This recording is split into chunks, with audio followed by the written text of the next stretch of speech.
Hello? You just got home? I just got home, yeah. I've been thinking. Who is this? I ain't unsympathetic. I see your angle, but I got to consider number one. I staked you till you got your break.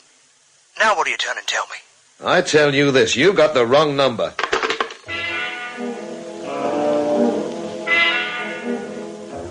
That was the last crazy straw. I closed the place and went out. The stars were bits of ice, provinces of astronauts and computers. The air bit.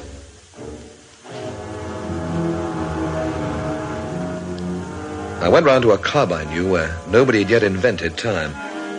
The place had all the dreary charm of an unmade bed, but the barman was still vertical, wearing the world like a hair shirt. He looked like practically any portrait of Rupert Brooke. Hello, Frank. Hello. You closed? Just hauling up the drawbridge. Drop in a minute for a fugitive. What's it to be? Something for a crisis. We cater for every kind of crisis, except financial. My bird walked out on me. You're about the 27th tonight. What's good for it, Frank? Whiskey's safe. Well, why so cautious? I'm short of details. Maybe you're glad she lit out. Okay, whiskey celebrates. Maybe you're not so glad. Okay, whiskey drowns your sorrows. Whiskey. The staple diet of hairy heroes. He opened a bottle of whiskey. It had been made in Japan in a Mitsubishi blast furnace. We punished it in silence. Then opened another from the same home. Cheers, Frank. Cheers. Where do birds go when they walk out on you? Other men. Not this one. Home to Mother? Got no mother. Home to Daddy? No daddy either. I'll check up with the orphanage you dragged her out of. I love you, Frank. You had all the warm, impulsive sympathy of a spit in the eye. I try hard to love you all. But at this time of the morning, I keep wishing I worked in a guided missiles plant. You do. Here's to sex. It's a temperance. There's less of it. It all began to spin. Fit talk, fly-away bird. Clink, glasses clink. Loose colliding bones in my head. Barman weary Rupert Brooke. Some corner of a furry tongue. Wheels and wheels and wheels again within the wheels. And a crow voice calling in the depths of a forest. Glass leaves tinkling from special tumbled trees, all earmarked. This year will be a record year for the export of silver wooden legs. And a crow voice calling far away. Oh, tickets, please. Oh, tickets, please. Your tickets, sir. What the hell am I doing here? None of my business, sir. As long as you're not doing it without a ticket. I've been smashed before, and no doubt I'll be smashed again, but this has never happened. Your ticket, sir. There you are. Where does it say I'm going? Glasgow. I don't remember buying it. There you are, sir. Thank you. Do you think my subconscious is trying to tell me something? Buffy car's out, sir. And open it was, selling dog hairs for the recently savaged, rattling along at 100 miles an hour. And you could smile at your neighbor and pretend it was the speed that made the glass shake, and not your hand. How are you today, Mr. Gardiner? Frightened to look at the papers. Why? I might be in the obituary column. You really did tie one on last night, didn't you? Yeah, I really did. My name's McIntosh, by the way. I have a feeling I should know that. Your friendly neighborhood Samaritan. You helped me on the train, right? With the assistance of a West Indian taxi driver. There's integration for you. I thought he was never going to stop laughing. That's me, spreading joy wherever I go. You promised to set him up someday with his own steel band. They'll take away my honorary membership of the Noise Abatement Society. Wine is a mocker, strong drink is raging, and whosoever is deceived thereby is not wise. Who said that, Chairman Mao? I doubt it. May I buy you a drink? No, thank you. I just needed a couple to stabilize me. Any other small details you can fill in for me? A girl called Shirley. Oh, yes, Shirley. She didn't seem to be your favourite person. No. It didn't sound as though she would ever get her own steel band. How right you are. You don't mind me telling you all this? As long as it's not leading up to Shirley being found strangled with her own tights. I'm sure you'd have mentioned that. You were more than forthcoming. How much more? Somebody called Judy something. Judy Clark? Yes, that was the name. What was I saying about her? Well, it was getting difficult at that point. You weren't making too much sense. You just described the way I feel now. I got the impression that if you managed to contact her, whatever was bothering you would suddenly be all right. If I conveyed that impression, I must have been out of my mind. I'm very grateful to you. Oh, don't mention it. I know the feeling. I once flew up from London to Glasgow without knowing a thing about it. One minute I was in a pub in Hampstead, the next thing I was in a pub in Glasgow, and in between, a blank. You're sure you wouldn't like a drink? Quite sure, thank you. I'm going back to hibernate in my carriage until the train gets in.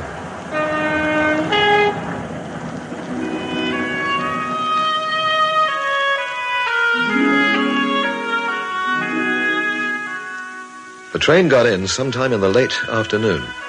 I had a monumental headache and a sense of no particular purpose. I needed a shave. I needed a friend. So I went calling on a man I knew and rang his bell. And it seemed quite normal when the wrong door opened. You looking for Honey Gorman? Yes, I am. Oh, he's not here anymore. Do you know where I can find him? Ridley Cemetery. How long ago? Oh, about 3 months back. You want to look round the flat? I've got a key. No, thank you. The flat's up for sale. Lovely place. Honey's niece left the key with me. For handing us, like. I was going to ask about her. Right cut up she was. Poor lassie. Lost her mother and father in an air crash. Then Honey gets himself killed in a car. She must hate machinery. Everything that Judy Clark was. But not Judy Clark. I was told she was still at the same address. She is. I'd like to see her. You can't. Are you her bodyguard or something? We share the flat. Most other things we don't share. Couldn't we take our mutual aggression inside? Why not? The flat was still beautiful. Walls the colour of salt, the cunning points of colour, and the good-mannered furniture. The photograph on the mantelpiece of two laughing, dead people. Her parents. Yeah, I know. You're not wasting any time, are you? I'm sorry, I'm not with you. Nor are you ever likely to be.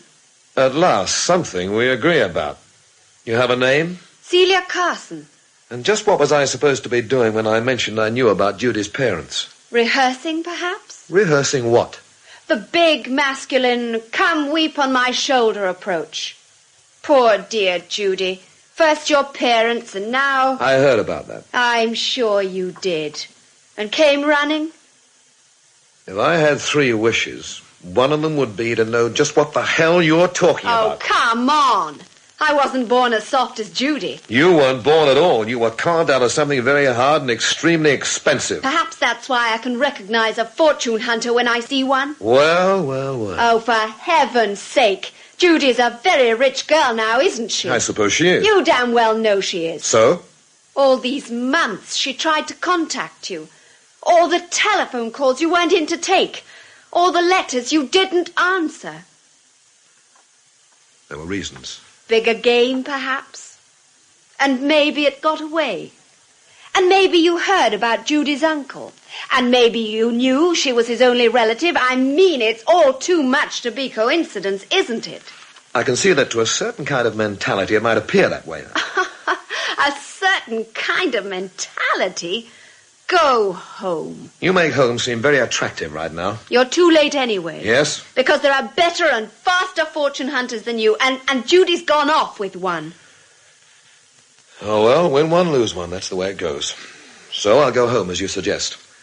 Maybe my trip up here is tax-deductible as a business expense.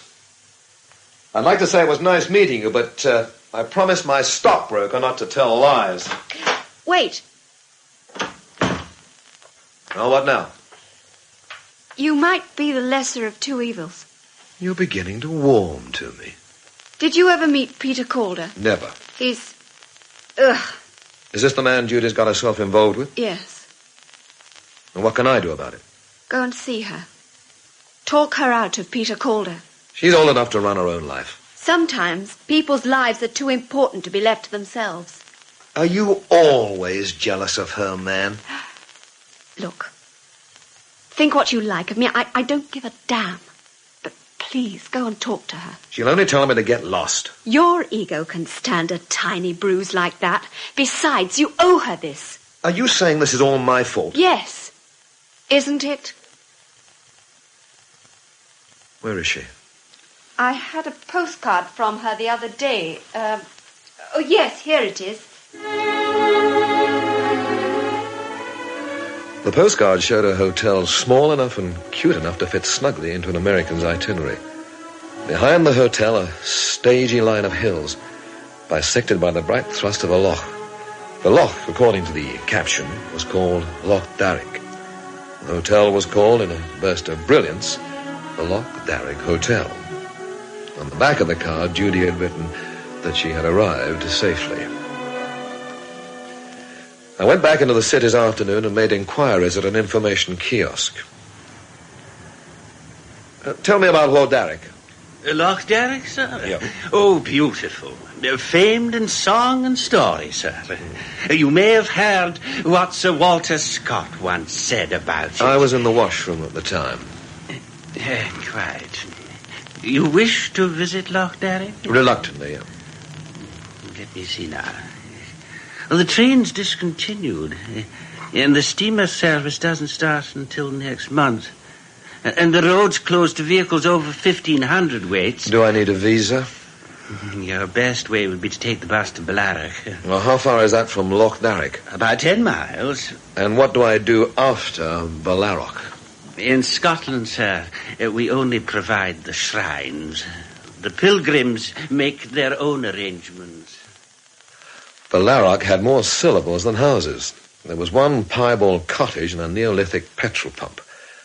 An old man stood beside it, his eyes vague and remote, as though he was wondering how Prince Charles Edward Stuart was faring down a derby 2 centuries ago. Excuse me. Excuse me. Excuse me.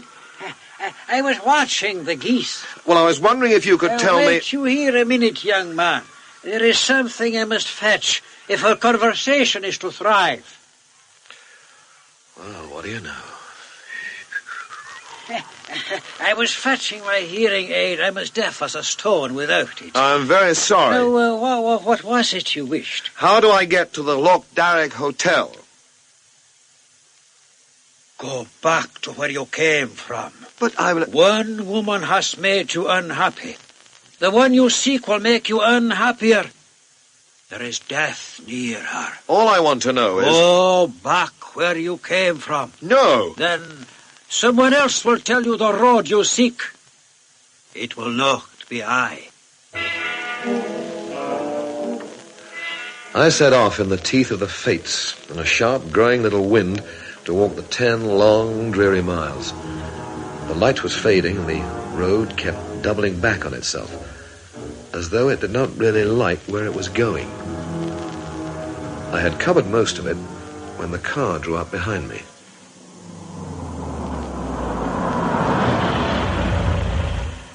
Want a lift? Desperately. Jump in. You did say jump in. Figure of speech. Squeeze in. Right, let's see. That's much better. Yeah. Oh, there we are, made it. Sociable in here, isn't it? Yes and no. My boyfriends complain that it restricts their freedom of movement. And when the windscreen wipe was working, they get their hair combed. Hold tight.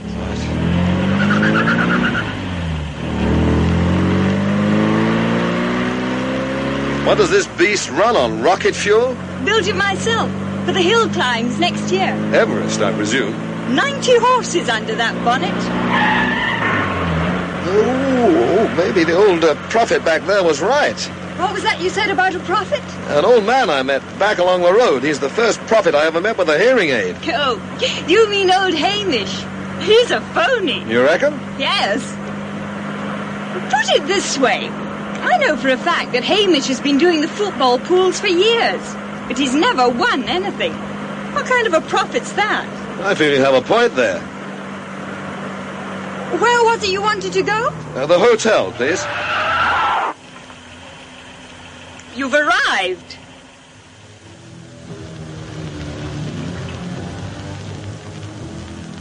It was dark when I walked into the hotel. The place had a bewildered, off-season look of existence without function. I rang a bell that seemed to go tolling endlessly through emptiness, like a bell on a dangerous reef.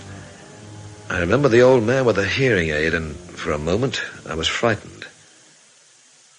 Then I saw a woman come along, and her hands were spattered with blood.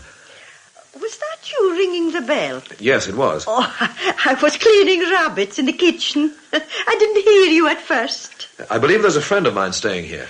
Huh? Her name is Clark. Oh, yes, Miss Clark. She's here, all right. Oh, where do I find her? She's in room 8. And where is that? Oh, I'm sorry. I don't think she's in just now. Oh. She's been out most of the day with Mr. Calder. I see. Is she expecting you? No, I thought I would drop in and surprise her. Oh, well, they'll be back soon for high tea. Wait a minute. There they are now.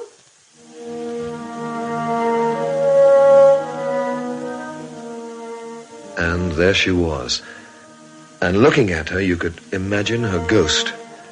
The life had left her. She was haggard. Even her clothes looked defeated.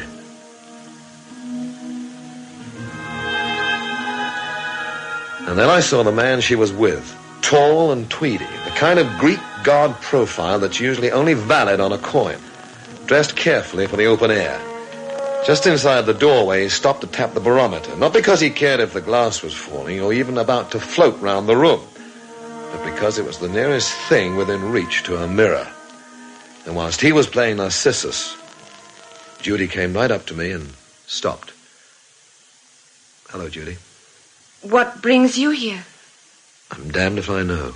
That's not like you. Not like you at all. What you didn't know, you used to be able to invent. I thought I might be able to help you.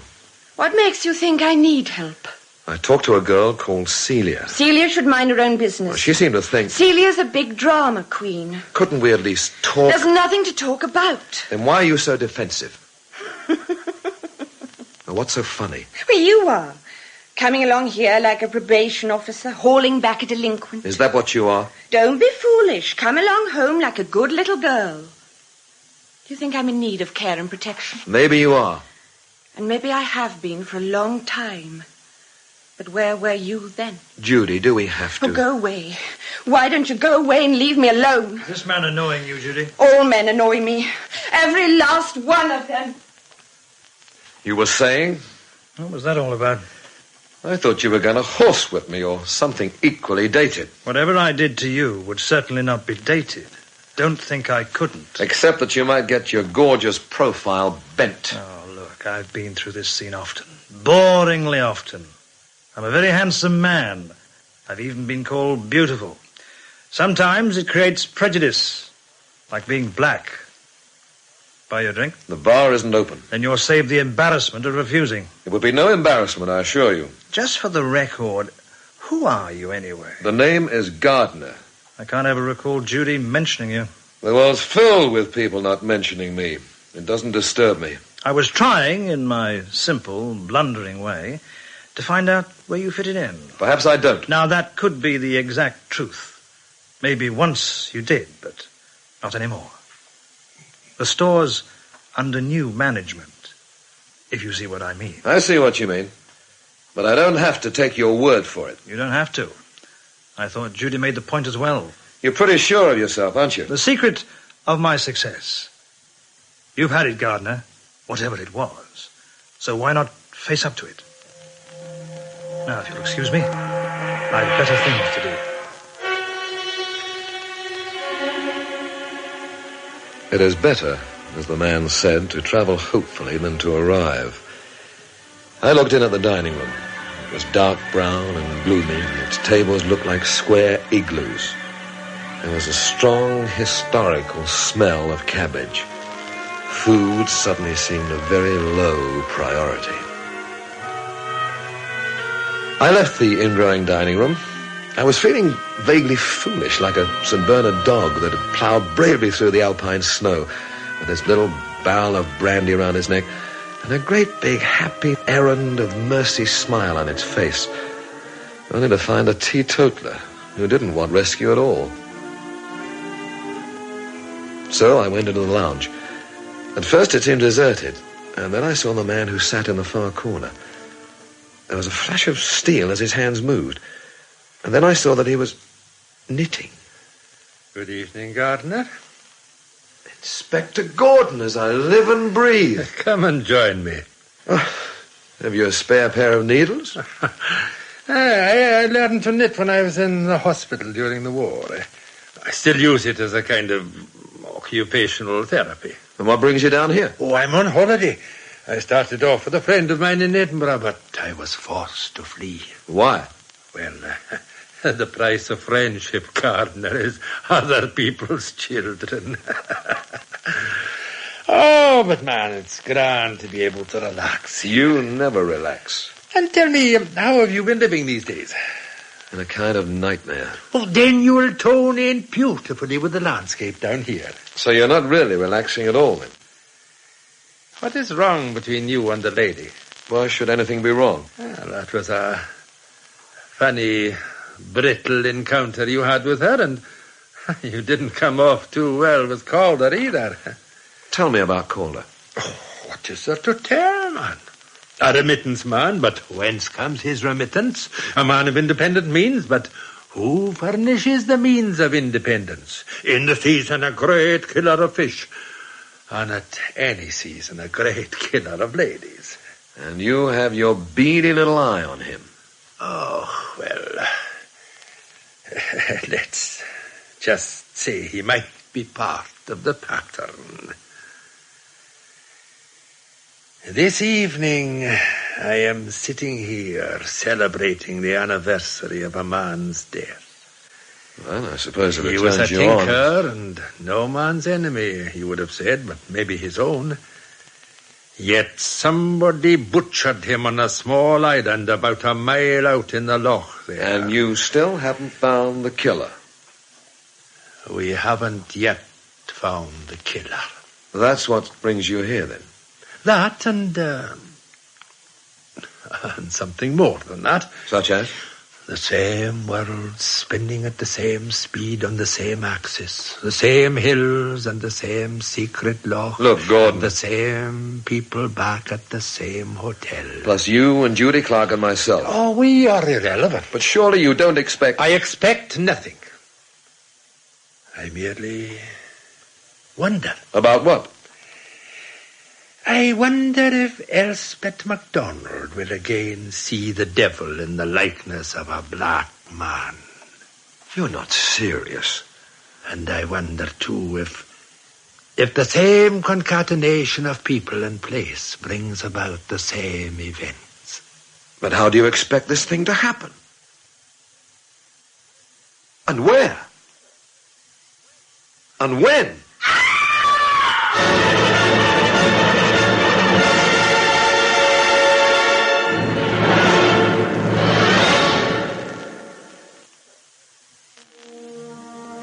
In part one of The Wolf Far Hence by Edward Boyd, the parts were played as follows. Steve Gardiner, Teddy Johnson, Frank the Barman, Arthur Boland, Celia Carson, June Andrews, an old Highlander, E.J.P. Mace, the lady in the sports car, Leslie Blacketer, the hotel waitress, Marjorie Diel, Judy Clark, Janet Michael, Peter Calder, Glenn Michael, Detective Inspector Gordon, Moultrie Kelsall. The Wolf Far Hence was produced in our Glasgow studios by Eddie Fraser. Standing at the window, staring out at the black landscape. She went very still as we came into the room. Calder lay on the floor between us. He was wearing a dressing gown that must have been strident on him alive and was blasphemous on him dead. What happened here? He's dead. Are you all right, Judy? dead. Judy, I didn't mean to do it. don't say anything. She's in shock. Get her out of here. Now, come along, Judy.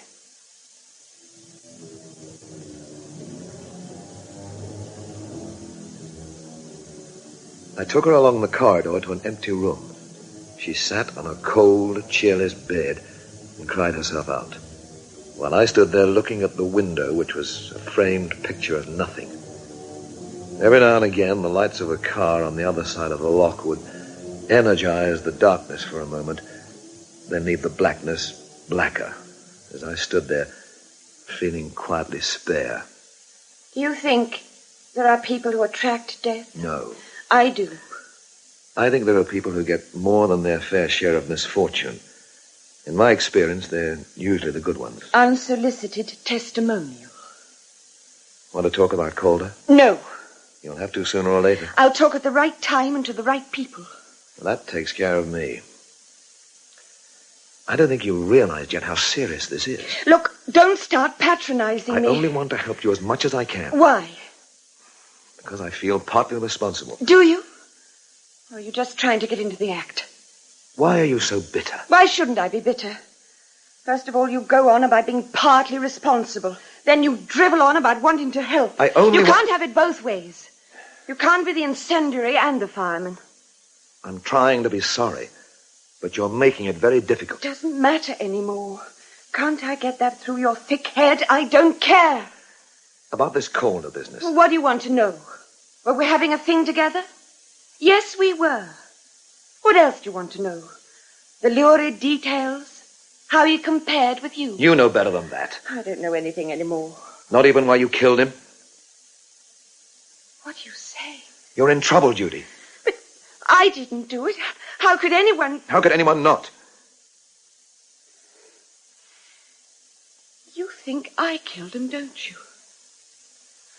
Don't you? I don't care. I don't care whether you care or not. The point is, you do think I did. But you're being noble.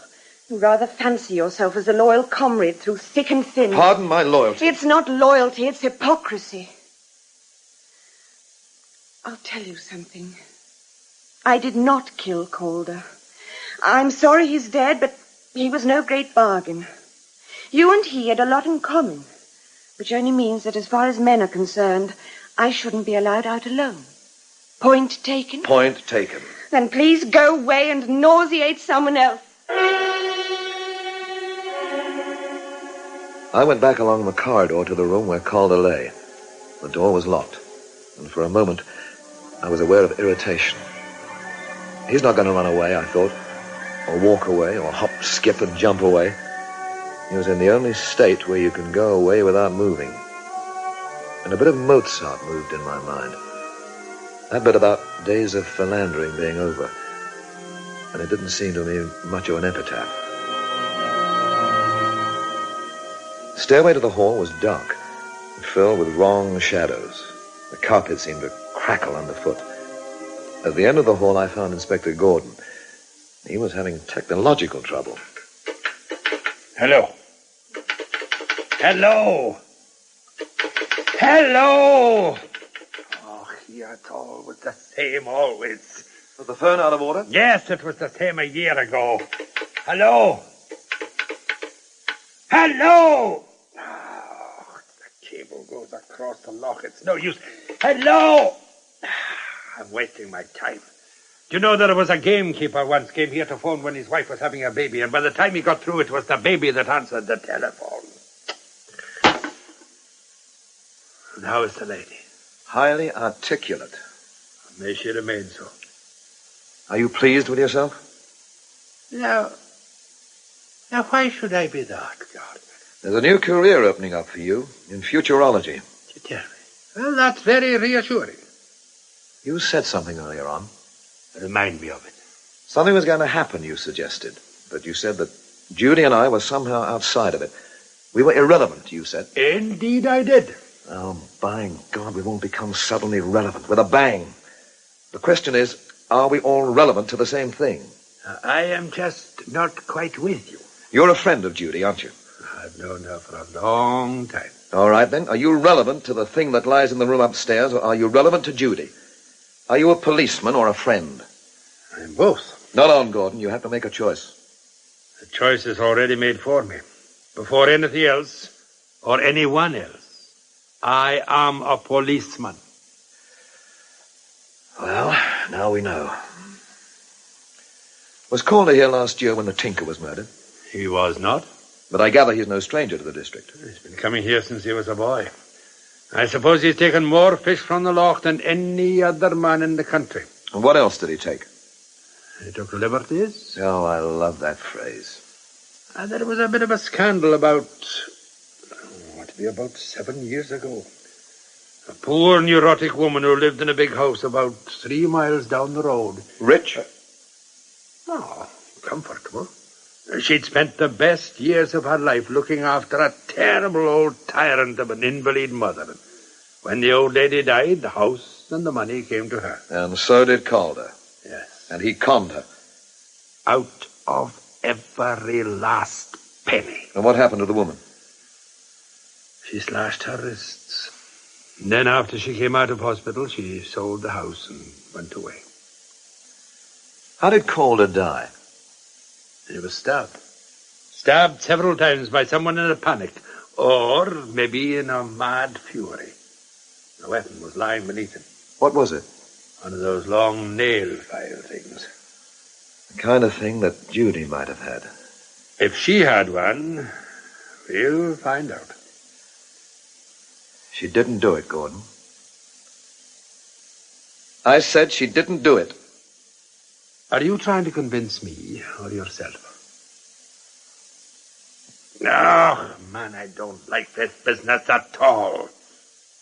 There's a sort of dreary satisfaction in being right for the wrong reasons, but to be wrong for all the right reasons, it's the edge of madness. Did you manage to get through on the telephone, Mr. Gordon? I did not, Doris. Oh, I sometimes wonder if there's any point in having that thing at all. It's neither useful nor ornamental. Doris, I could not agree with you more. Mr. Gordon, I've a confession to make. Oh? I was talking to Charlie Morris through in the bar just now. You know him? He's the gamekeeper's youngest boy. Fine young man. Well, he's going to a dance down in Ballarach in his wee van. I told him to tell the police there had been an accident at the hotel, and would they bring a doctor and everything. Doris, you are a gem. Miss Clark, all right? Oh, she's fine. Anything else while I'm here? Yes, maybe you could fix me up with a room. Just sign the book. Room 12. The key's in the door. Thank you, Doris. Well, if you'll excuse me, I'll get back to the bar. Oh, it's going like a mill in there tonight. Captain Bevis and his workers. And Mr. Ketch should be coming in soon for his supper. Oh, it's all go, isn't it? All go indeed, Doris. Well, if you want anything, you know where I am. As you said, a gem. She runs this place practically single-handed. Who's Mr. Ketch who's coming in for his supper? Oh, it's another of the regulars around here. He's a sort of an amateur naturalist. He has an ominous name. Is he? There was a famous public hangman in the 18th century called Ketch. Do you tell me? I think I'll go and get smashed out of my mind. Well, don't get smashed too far, because I'll be wanting a statement from you. In the meantime, I'll have another session with this infuriating telephonic devil box. Hello? Hello! I climbed the stairs again and let myself into room 12 and prowled around it once or twice, establishing residence. The darkness outside seemed liquid and total and victorious, as though the moon and stars had drowned in wet tar. Somewhere an owl screamed as it pounced on something small and helpless, and I shook my head at the lousy, vulgar symbolism. You could have written the charms of room 12 on the head of a pin and still had space for one of the shorter works of Charles Dickens. Plus that the hour was beginning to depress me. What was so wise about flying around in the dark and screaming? Anybody could do it. It was no trick at all. No trick at all. So after a while, I went out and walked along the corridor and tapped on a door. Who is it? May I come in? You want to? I want to. Are you all right? Yes, thank you. Anything I can get you? Nothing. Something to eat, perhaps? I'm not hungry. I'm sorry I said all these things to you. I thought you were remarkably restrained. Anyway, I heal easily. Too easily, perhaps. No, I wouldn't say that. Why didn't you answer my letters? I'm still trying to work that out. Was there another girl? There was, but she wasn't the reason. What was her name? Shirley. Were you in love with her? No. She wasn't in love with me either. We were just two people cancelling something out for each other. And what was it you were cancelling out? You, perhaps? That was horribly unfair to her, was it not? Yes, I suppose it was. I'd like a cigarette. Certainly. Here we are. Thank you.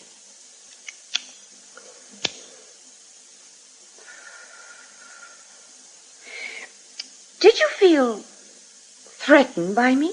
Not by you personally. I'll have to explain that. It's difficult. Try. Well, it seems to me that we're all resultants of all kinds of forces. For instance, I once called you jokingly a good Catholic girl. But behind the joke, it was true. With everything it implies. Are you talking about marriage? I couldn't see you settling for less. And you're against marriage in principle. I go around thinking, sometimes sincerely, that I have no particular beliefs about anything. Then every now and again, something happens to make me realize that, almost in spite of myself, there are things I believe in. But marriage isn't one of them. I can't decide whether I have an impossibly high concept of marriage or an abysmally low opinion of it. We could at least have talked about it. I was frightened, perhaps. I had no good arguments against you. You're a very competitive person. Did Calder talk about marriage? Yes. Are you listening attentively? What makes you think so? You know what someone once said? Women are very choosy about their lovers, but they'll marry practically anybody. Oh, I'm the one that reversed that. Well, Celia, your flatmate, reckoned he was after your money. She was right. Were you fond of him? In a detached way. That's why I understand you and Shirley. So, where do we go from here? I don't know. But whatever happens has got to happen spontaneously and honestly. I'll stick around, if I may. You may.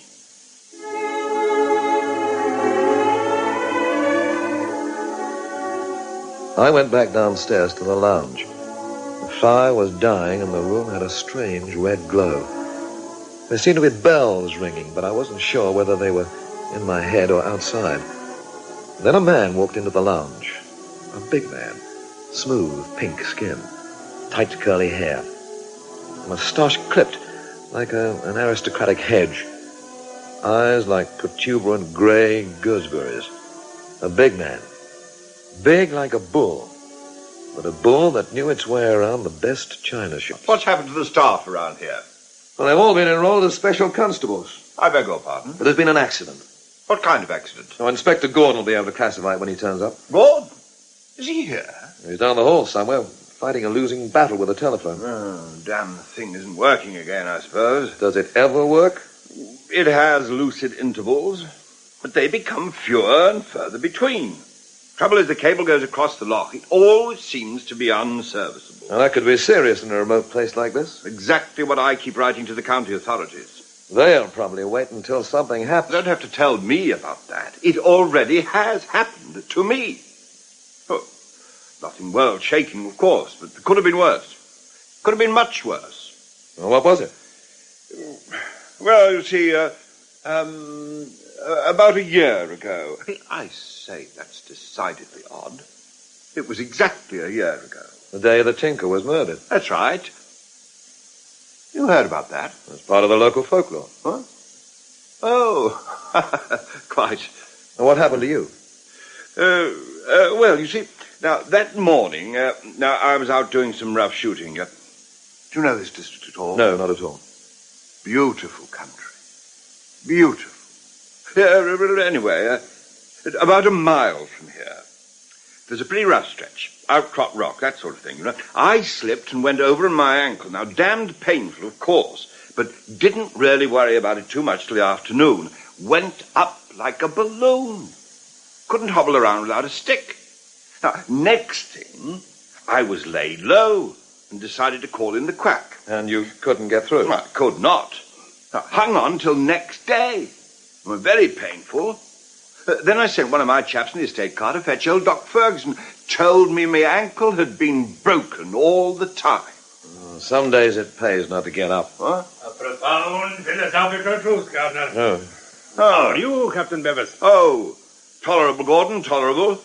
What's this I hear about an accident? A very nasty one, I'm afraid. I'm handling it at the moment, but you understand etiquette demands that the local police be informed as soon as possible. Lucky you caught me here. This evening we finished clearing away that timber that was flattened in the big gale. Now, brought some of the estate workers along for a drink. Now, send one of them off in the shooting break. Thank you, but it's all under control. Tell me, is Elspeth MacDonald celebrating with you? Elspeth? Oh, dear. I mean, what's she got to do with timber? Well, I understood that the local youth spent its time carving her name on trees. Huh? Oh! oh, jolly good, Gordon. I say you're a sardonic clot. Now, about this accident. Anything I can do? I have a little rudimentary medical knowledge. Oh, we need the doctor purely as a formality. Bad as that, eh? As bad as it can be ever for Calder. Unless there's a hereafter. Calder? Oh, that damned scoundrel. He's dead. What happened to him? It'd take about 2 hours to get to Ballarach and back. Did somebody chop him? The local police and the doctor should be here about midnight. Yes, well, you win, Gordon. But I can read between the lines. And if somebody's done in Calder, I'll wager there's a filly involved somewhere. There is. What? Oh, I'm so sorry. What an idiotic thing to say. Well, must get back to the chaps. Oh, please forgive me for saying that tomfool thing. Huh? Bit of a bull in a china shop sometimes. We'll see you later. Well, that was... Captain Siegfried Bevis of Darrig Lodge. Siegfried? His father had a passion for Wagner. Played the cello, I believe. And what does Siegfried play? He plays at being the local lord of the manor. Does he play it well? He's very popular locally. He's extremely generous when he has the money. He doesn't look short of a few bob. Oh, the family had money right enough, but 2 lots of death duties in 10 years made a mighty big hole in it. Pity the poor rich. Bevis. But Bevis, the name's familiar. Greatest athlete of the century, they called him once. Olympic gold medalist, 1952. Of course. Pentathlon or decathlon or something like that. That's the man. I must remember to be nice to him in case he uproots a tree and hits me with it. Inspector Gordon! Inspector Gordon! The telephone's working again. Gordon went loping off triumphantly towards his restored communication. And when he had gone, I sat down and stared into the dying fire, not thinking at all. And gradually I began to feel sorry for myself.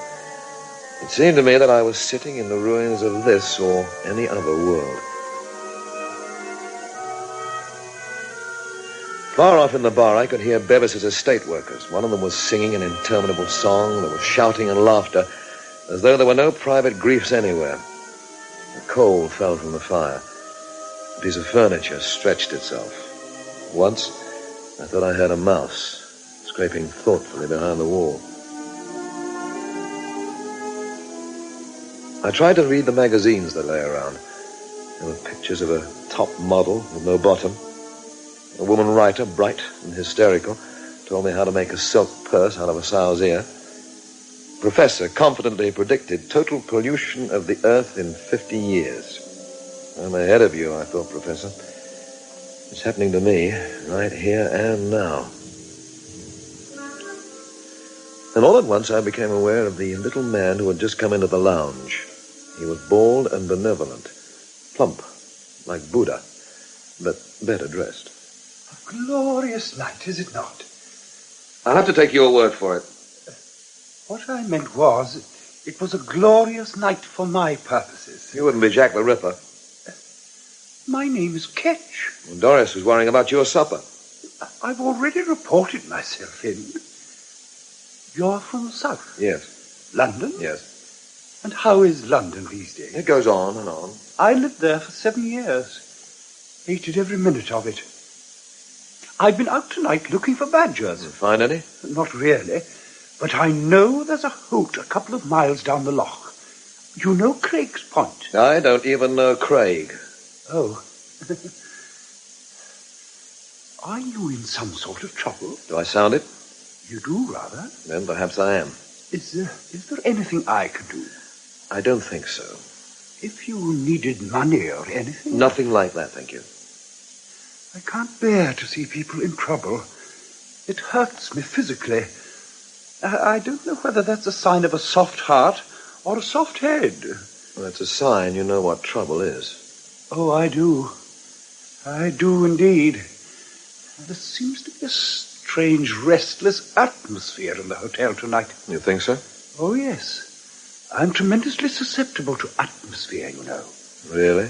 I think we all of us are, if we allowed ourselves to be. Why don't we? Pressure of modern life, I suppose. I did tell you about the years I spent in London. You did mention it, yes. I was a tax consultant. I made a lot of money. I made a lot of money for myself and a lot of other people. I didn't make anything else. Are you married? No. That was something I missed out on. All the ordinary, normal, human, if you like, animal things. Well, I just seem to miss out on them. Are you married? No. No, I missed out for different reasons. When I packed it all in, I decided to, well, in a way, to go back to first principles, back to nature. It was strange, almost frightening, to get back one's sense of taste. Physical taste, of course. One's sense of smell. One's reactions became faster, like an animal's. And one's sense of atmosphere. Oh, that above all. I mean, you've heard of dogs howling before a death, haven't you? Your supper, Mr. Ketch. Oh, excuse me. Coming, Doris. He went off towards the kitchen, and I sat there, hearing the singing and the shouting and the laughter. It was well after closing time, and I remembered a friend of mine going into a Highland hotel one evening in March and asking when the bar closed and being told October. Then Doris was back like Florence Nightingale on a big food kick. Are you sure you won't eat, Mr. Gardiner? Oh, quite sure, thank you, Doris. Oh, the liver and bacon's nice. I'm sure it is. So is the haggis and turnip. I'm just not hungry. Oh, nobody seems to be eating tonight. Well, the atmosphere isn't exactly festive. Maybe not, but I think at a time like this it's important to keep your strength up. I could grill you some chops. Doris, do you want me to put it in writing? I don't want anything to eat, thank you. Tell me, did you like Peter Calder? Never thought too much about him. I was wondering what you thought of him. Well, he was a very attractive man, but... Well, what was it you didn't like about him? No, just something. The way he would look at you, like you were something to be used. A great lover. Oh, his big love affair was with himself. Mind you, he was always very nice to me, but I never thought he was that keen for cake. Now you're back on food again. She went back to the kitchen and her infallible cure for all evils, food. And I had a brief vision of her sitting there for years among all those ruined victuals like that mad old woman in Great Expectation. And then Ketch was back, quietly, apologetically. And if I'd been a badger, I would never have heard him. But if I'd been a badger, he would never have asked me the question he did. Would it disturb you if I played the piano? How many fingers do you use? I'm quite proficient, I assure you. Go ahead. You may even find it soothing. That's just possible. I finally managed to persuade them to get the piano tuned here. Yeah.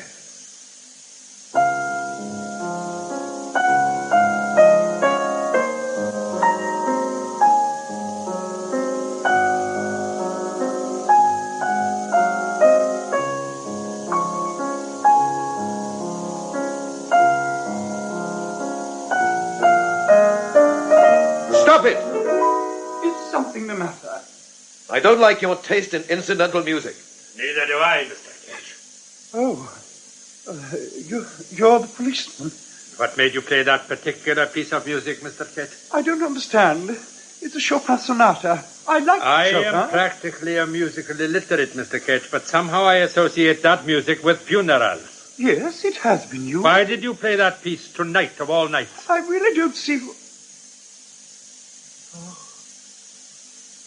It's happened again, then. I knew it would. I stressed the point.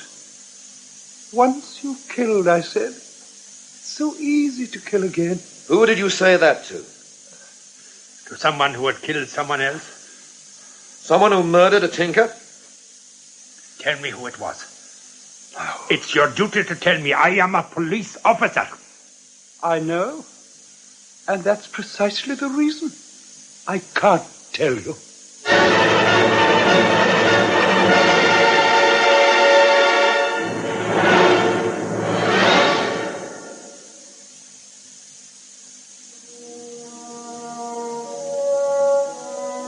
In part 2 of The Wolf Far Hence by Edward Boyd, the parts were played as follows. Steve Gardiner, Teddy Johnson, Detective Inspector Gordon, Moultrie Kelsall, Judy Clark, Janet Michael, Doris, Margaret Yell, Captain Siegfried Bevis, Robert Urquhart, Jonathan Ketch, Walter Carr. The Wolf Far Hence was produced in our Glasgow studios by Eddie Fraser.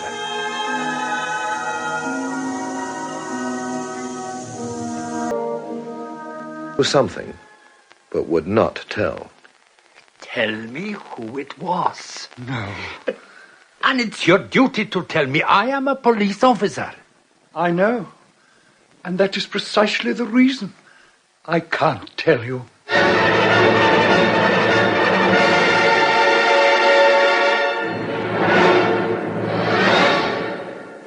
An hour later, all that had happened was 60 minutes. Gordon had thrown the book at Ketch, but the little man had remained unshaken. There was, you had to admit, a kind of heroism about it. Mr. Ketch, are you fully aware of the implications of what you are doing? Oh, yes, fully aware. Your position is to say that he's highly equivocal. You don't understand. I understand this much.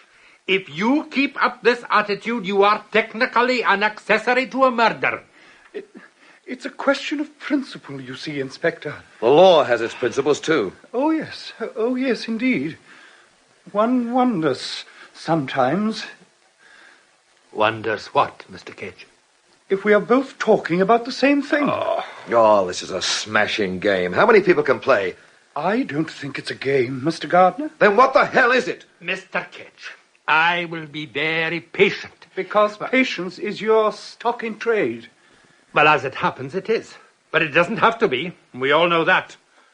That's the way I prefer it. But I would not like you to regard it as a stock in trade. Or, to put it another way, as a technique. You're trying to tell me that you can always threaten me.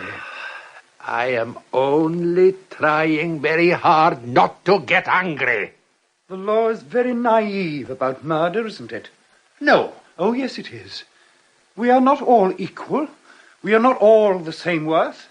But you pretend we are. If the most valuable person in the world killed the most useless arrant villain, you wouldn't stop for a moment to take into account their respective merits? No, I would not. But you should, you see. I mean, a man who kills a tyrant is hailed as a hero. But there are small tyrants, too. There are also small head cases. Everyone is so blind, so very blind. Once upon a time, you could guarantee to walk outside this hotel any night and see a barn owl. Great, beautiful, white, ghostly things, floating silently through the dusk. Now, they've all gone. What the hell are you talking about? Pesticides, animals and birds being killed off. Men all over the world poisoning the rivers and suffocating the seas. That is a worse kind of murder than anything that's happened around here. I think you've got to take into account the quality of the victim. Willie John McPhee. Willie John McPhee was a liar and a drunkard and a wife-beater. And no loss to anyone. And Calder? Is that who it was? Calder. That's who it was. If anything, he was worse than McPhee. Look, Ketch, I'm no intellectual. I'm the average sensual man, as the saying goes. I'm one of the big sillies that keep the daily papers going. I get all my further education reading digest magazines on railway journeys. Gardiner, do you have As to far go as into- advanced theory goes, I don't even come under starter's orders. You and Gordon here have the field all to yourselves. My interest is purely practical. I have a natural objection to seeing someone made the scapegoat for a murder she didn't commit. What? Who are you talking about? The girl who came down here with Calder. Miss Clark? Miss Clark. Isn't it just possible that she might have done it? No, it's not. Firstly, because she denies it, and she's so honest it's almost embarrassing. And secondly? Secondly, both you and Gordon seem to regard this second killing not only as a result of the first one, but almost an inevitable result. Post hoc, ergo propter hoc. Translate. It is a logical fallacy which assumes that because one thing happens after another, it happens because of it. I am not prone to that kind of thinking. I'm not sure you're prone to any kind of thinking at all. Gordon's predicament I can understand. He's a policeman, and bound by the job he's chosen. I've told you, I have my principles too. And one of them is to let the innocent suffer for the guilty? I'll have to consider this. You'll be made to. And I refuse to be bullied. Am I free to go, Inspector? Yes, but not too far. I won't run away, I assure you. Gordon, will you give me a frank answer to a frank question? If I can. What are you going to do? Nothing. Why not? Well, to begin with, there's the question of etiquette. I'm in somebody else's territory, and... Is that the only reason? No, it isn't. Oh, man, the plain truth is that I am just as confused in my mind as Ketch is. My intuition tells me that Judy Clark couldn't do a thing like this. But all the logic of the evidence, all my training, if you like, points in the opposite direction. I see. Oh, you'll have to face up to it, Gardiner. To what? To the possibility that she may be arrested. You'd let that happen? Well, how could I stop it? Would you really want to? That doesn't enter into it. Oh, but it does, it does. That would get you off the hook, wouldn't it? Take the whole thing out of your hands. Then you could wash them, like Pontius Pilate. Oh, I'm sorry. Think nothing of it. If your remark shows little else, at least it shows that you've read your New Testament. And so once again I had the lounge all to myself. And I threw another log on the fire. And it hissed and spat at me like a witch. And then began to burn like one. And black shapes danced erratically across the walls. And a swift, sudden, small rain ran its wet kitten claws down the glass of the windows. I didn't hear him come into the room. 6'3" and 16 stones. The grey, prominent eyes and tight hair. The man whose father had christened him Siegfried. Captain Bevis. Not interrupting, am I? Well, look around. There's nothing to interrupt. The fact of the matter is, old boy, I'm a ruddy fugitive. And what are you fleeing? Oh, these chaps of mine through in the bar, my lord, how they do drink once they get started. Frightening. Well, you don't look as though you would frighten easily. Not a drinking man, you see. Never was. You couldn't be a bevy merchant and an Olympic athlete, could you? That was it. Training and all that rot. Do you miss any of it? The glory, the army? Nothing to miss, old boy. Army career, totally undistinguished. Tried hard, of course. Commander courses, parachute jumping. But you were too valuable as an athlete. That sort of thing. Frustrating, really. Did you know Willie John McPhee? I was born and brought up here, old boy. Of course you were. And I've already told you about breaking my ankle the day he was butchered. Bad as that, was it? Very messy. A rather unpleasant character, I hear. McPhee? Yes, I suppose he was. Unpredictable. Very vicious. Damn good piper, though. Did you come in contact with him much? Well, yes and no. What does that mean? When I was younger, he was always about the place. My father was fond of him for some extraordinary reason. After the old man died, I discouraged him. Gently? Except for one occasion. Tell me about it. Well, you see, I came across him one day beating his wife. She was lying on the ground, and he was ladling into her with his great hobnail boots. Well, I mean, a chap can't just stand by. Well, what did you do? I picked him up and heaved him in the loch. What's your interest in McPhee? His name cropped up in a weird conversation I had earlier on with a man called Ketch. Strange little fellow. Very. He seems to think he knows who killed McPhee. The deuce he does. But all the king's horses and all the king's men won't make him divulge the name, he says. But, damn it, it's the chap's duty to tell. That point was put to him forcibly. And he still refused? Yes. Can't understand what's happening to people nowadays. I mean, all the old things, the clean things, gone. Decency, law and order, respect. World's gone mad. What happened to Calder? He was stabbed. By the girl? She says no. If she did do it, she should get a medal. You think so?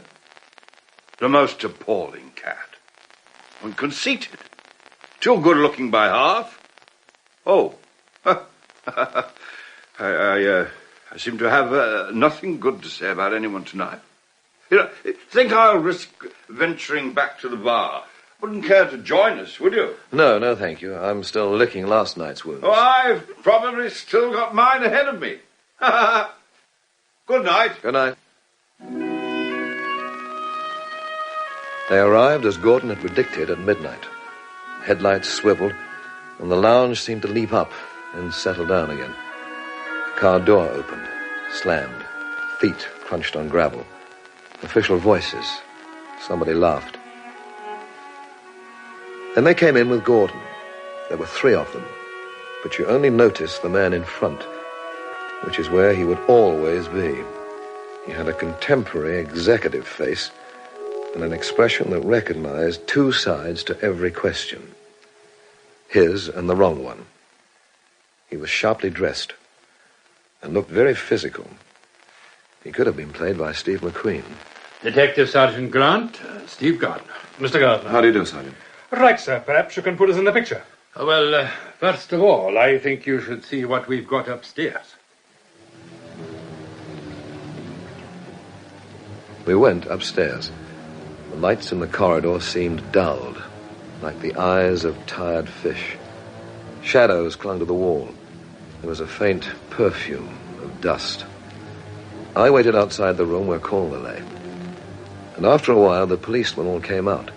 Their faces were calm and secret and official, except for one young constable who looked green. But that may just have been trick of the light. We went along to the room where Judy was. Doris, the waitress, was still with her, but scuttled off when she saw the police uniforms. My name is Grant, Miss Clark. Detective Sergeant Grant. I believe you can assist us in our inquiries into the death of Mr. Calder. Shouldn't you have a lawyer, Judy? Please, Steve. It's very late, of course, and I realize you've been through a very distressing experience. Nevertheless... I quite understand.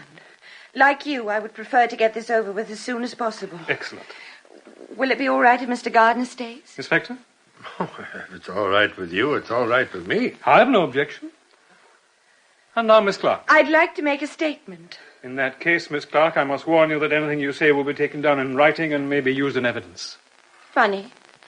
I never thought anyone actually ever said that. Got your notebook ready, McIndoe? Ready, Sergeant. Over to you, Miss Clark. Yes.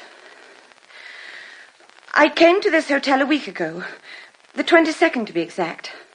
I came alone because there were certain things I wanted to think out. Concerning Mr. Calder? Yes. When did he arrive here? The following day. At your invitation? Oh, quite the reverse. What was the relationship between you and the dead man? Finished. Do we have to go into all this? I'm afraid we have, sir. You were telling us about you and Mr. Calder, Miss Clark. He and I had been having a slight episode. At least, that was how I regarded it, and I'd no reason to believe he saw it any differently. Did he? Oh, he pretended he did. He said he wanted to marry me. But you didn't want that? No. He was attentive and amusing and, well, over the past few months I've been needing something like that. But nothing more.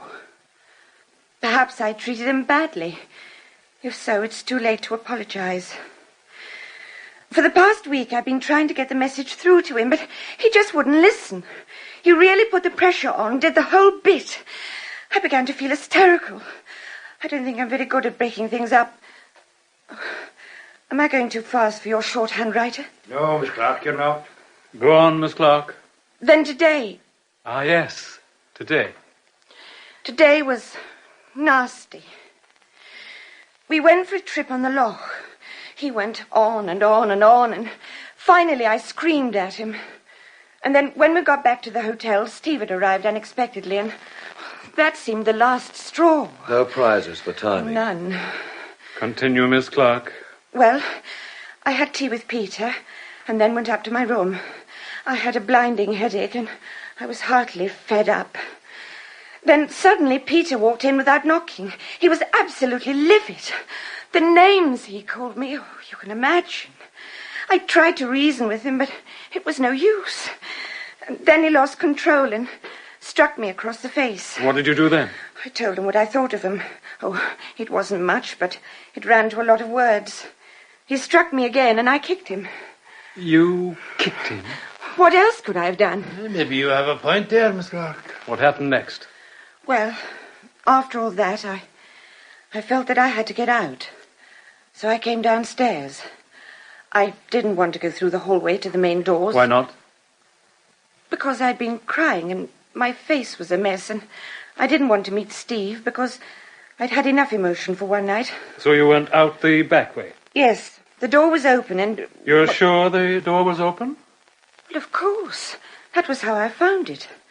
There was a dreadful draught coming from somewhere, and it turned out to be the back door. And you say it was open? Wide open. I went out and closed it behind me. Then I walked around for about an hour to try and clear my headache. I didn't.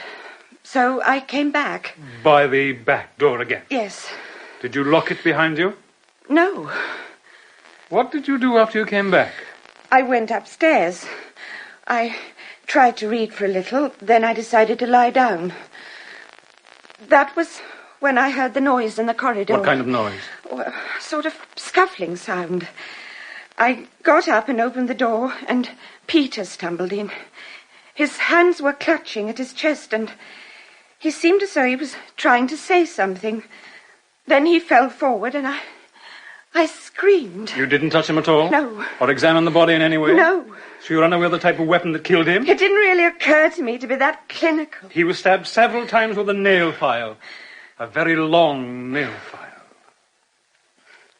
Can you tell us anything about that nail file, Miss Clark? It was probably mine. I see. How did it come to be where it was? I don't know. He may have borrowed it without asking. He was very vain about his appearance. Miss Clark, do you recall Inspector Gardiner and Mr. Gardiner rushing into the room in answer to your scream? Yes. Do you recall what you said then? I'm not quite sure. Would you agree that it was, I didn't mean to do it? Something like that. What precisely did you mean by these words? Well, I was ashamed because I'd panicked. Well, all I meant was that I hadn't meant to scream. That I only screamed because I was frightened and lost my head. You don't believe me, do you? Have you anything else to say, Miss Clark? Only that you're wrong. About what? About thinking I killed him. I'll bring the statement round tomorrow for you to sign. In the meantime... I'll still be here if you want me. Thank you. Good night, Miss Clark. They all filed out, carrying with them a kind of quiet triumph. All, that is, except Gordon, who looked tired and somehow defeated. He said nothing as we went down to the lounge, and went on saying nothing. He looked at me for a moment, then went off with his fellow predators. There was a vague outline sprawled in an armchair. A big man. It's me, Bevis. I thought you were going home. If I had a brain in my head, I'd be there. Dog-tired. Too tired to make the effort of going to bed. I know the feeling. That poor girl. Have a rough time? Pretty rough, yes. It's so blasted unfair, isn't it? What is? Well, this chap Calder.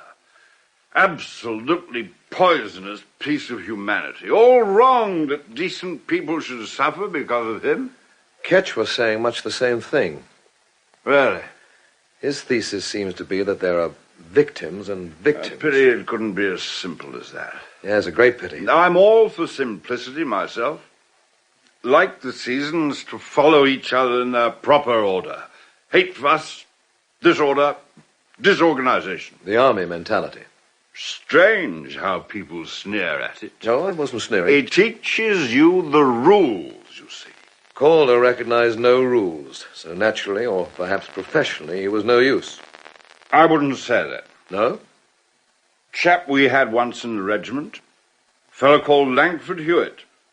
Complete outsider, womanizer, loudmouth, cheated at cards, everybody loathed him.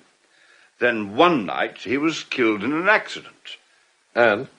From that moment, the regiment started to disintegrate. Everybody quarreling with everybody else, big slump in morale, seemed almost as though we needed Langford Hewitt, or somebody like him. Kind of a septic focus. Don't know. All too much for me. Like to think there's a pattern somewhere. But every now and then... I don't think they make patterns anymore. Depressing thought to take to bed. And that's where I'm going. If there is anything I can do... I'll call on you. Good night. Yes. Well, good night again. He went off to his virtuous couch and his dreams of a vanished simplicity. I went upstairs to talk to Judy. I've really landed myself in it this time, haven't I, Steve? That would appear to be the official view. And what is your view, Steve? You don't have to ask that. Maybe I'm asking for reassurance. You can have all you want. That detective sergeant gave me the creeps. Yeah, he's a cold one. You can smell ambition all over him. Like a deodorant. You understand about Calder, don't you? I've seen a lot of Calders. They have an unerring instinct for unhappy women. Strongest weapon in their armory. Things he said to me. I felt cheap, unclean. You spoiled his image. When are you going back to London? London? Where's that? I like you, Steve. Well, that's good because I don't like myself too much. I'm horribly tired. Well, it's no wonder. Death and disaster. And all I want to do is sleep. Somehow it seems callous. Oh, it's perfectly natural. I'll leave you to get on with it. Please. See you in the morning.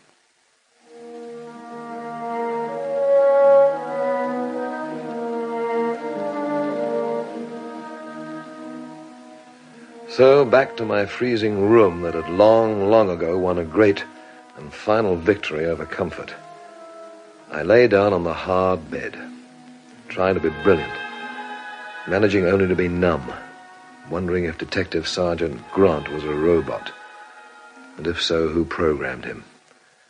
And then I fell asleep, and fell over the edge of an uneasy dream.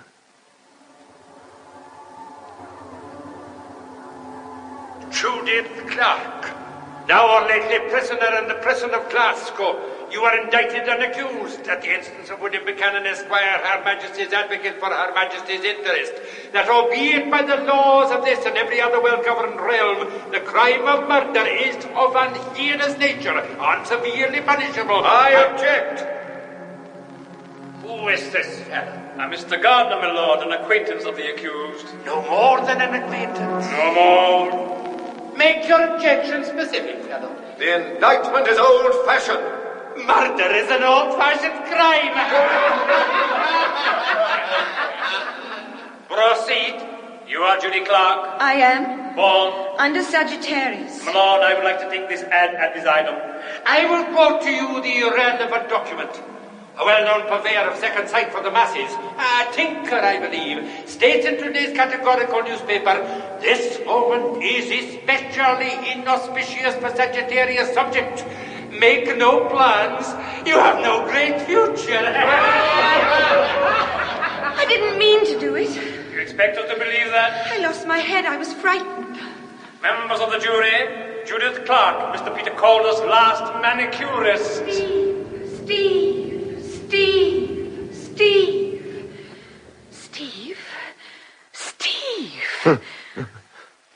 Oh, Judy. What is it? The room next door, Steve. That funny little man, you know, the naturalist. Ketch? Yes. What about him? I don't know. I think perhaps he may be ill. What makes you think so? For the past hour, he's been walking up and down the floor and moaning like an animal. Oh, I wonder how many stars this dump has in the guidebooks. I think you should go to him. If you say so. I think you should. It could have been the wind in the crumpling eaves of an old dark house. Then you sensed the hurt. An animal trapped hopelessly. Betrayal. Despair without words.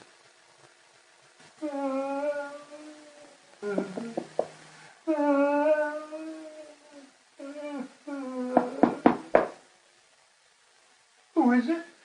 It's me, Gardiner. Come in. Are you all right? No. Is there anything I can do for you? I think I am beyond help. Oh, aren't you dramatizing things a bit? I wish to God I was. Well, if you need a doctor. I've never had a day's illness in my life. You sounded in pain. I'm sorry if I disturbed you. Not me. You were disturbing Judy Clark in the room next door. She thought you needed help and sent me here. She sent you to help me? It's not as noble as it sounds. She doesn't know you're prepared to betray her. Oh, but it's very humbling just the same. Perhaps you've a lot to be humble about. Perhaps I have. What can I say to her? It might be more to the point if you said something to Inspector Gordon. No, I can't do it that way. That would be cowardly. I have been a coward too long.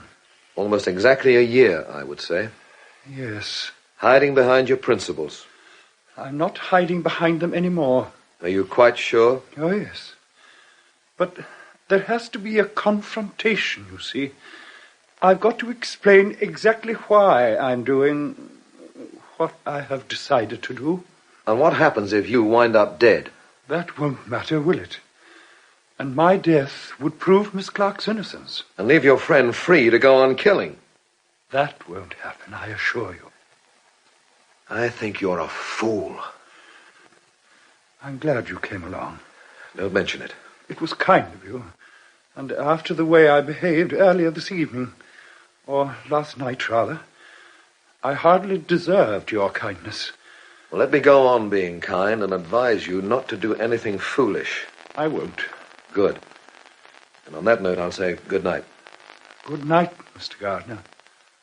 And thank you. Was he all right? I don't know. What did you think? I thought and still think that he is out of his cotton-picking mind. But did you get the impression... Shh. What was it, Steve? Ketch's door opening. But... Shh. He's gone past. Where are you going? After him. No, Steve. But yes, you see, it occurs to me that Mr. Ketch might just have a rendezvous with whoever killed Peter Calder.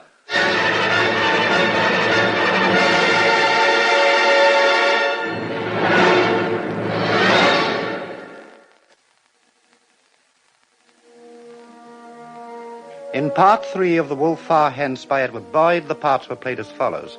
Steve Gardiner, Teddy Johnson, Detective Inspector Gordon, Moultrie Kelsall, Jonathan Ketch, Walter Carr, Judy Clark, Janet Michael, Captain Siegfried Bevis, Robert Urquhart, Detective Sergeant Grant, David Kinnaird. The Wolf Far Hence was produced in our Glasgow studios by Eddie Fraser. Lock. And after a while he spoke to some invisible person. I'm glad you came. I knew you'd come, of course. You had to know, hadn't you? In a way, that's your punishment. Always having to know, and always having to dread the next piece of knowledge. I wonder how I appear to you. A funny little fat man, I suppose, with thick glasses and a killing bottle. A bug hunter. At least all I ever killed was insects. I know you despise me. You probably always have despised me. And once, not so very long ago, that would have hurt me very badly. But now it doesn't matter in the slightest. Because, you see, your assessment of anything just isn't valid anymore. Because you're insane. All this rubbish they talk about, the cunning of insanity. You weren't even halfway intelligent, were you? Just lucky. Lucky that it was me. An idiot that was prepared to use himself against himself. An old dog that didn't want to learn new tricks. You know my name. Ketch. Not a pleasant name. The name of a celebrated old-time hangman. Oh, I call myself Jonathan. But my birth certificate says Jack. Yes, that was his Christian name too.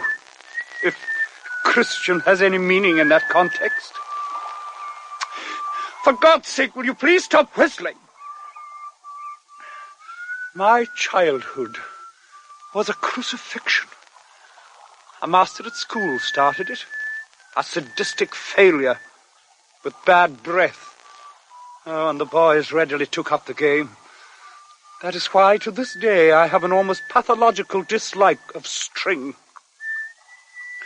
I grew up hating my name and everything it symbolized. Then one day, I read somewhere that it was not the hangman who dishonored society. It was society that dishonored the hangman. Oh, I wish I had words to convey. It was like finding a new color. From that moment, I was a passionate opponent of capital punishment. But for all the wrong reasons. For personal reasons. Then one day, they suspend capital punishment. They do the very thing I had been bleating for them to do for years. And when they did that, they took away something from me. My dynamic, my purpose, whatever you like to call it. And what did I do? I pretended it hadn't happened. Yes, I pretended it just hadn't happened. Of course, I made my own rationalization, my petty excuses, rubbish about the quality of the victims, stuff like that. But I wasn't really worrying about the victims. I wasn't even interested in identifying with them. I was preoccupied with people like you. In effect, I was saying that murder isn't a crime at all. And that's how it was a year ago when I met you. Caught you red-handed from a murder. Literally red-handed.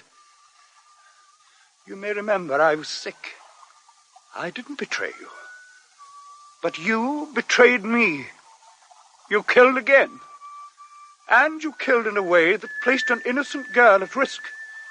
And I suddenly realized that murder can have innocent, living victims. So, you will surrender yourself to the police not later than 6 o'clock this evening. If you don't, I'll tell them the truth myself, regardless of consequences. And may the Lord have mercy on your soul.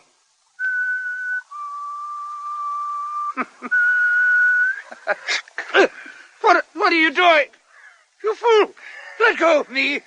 You crazy maniac! Let me go!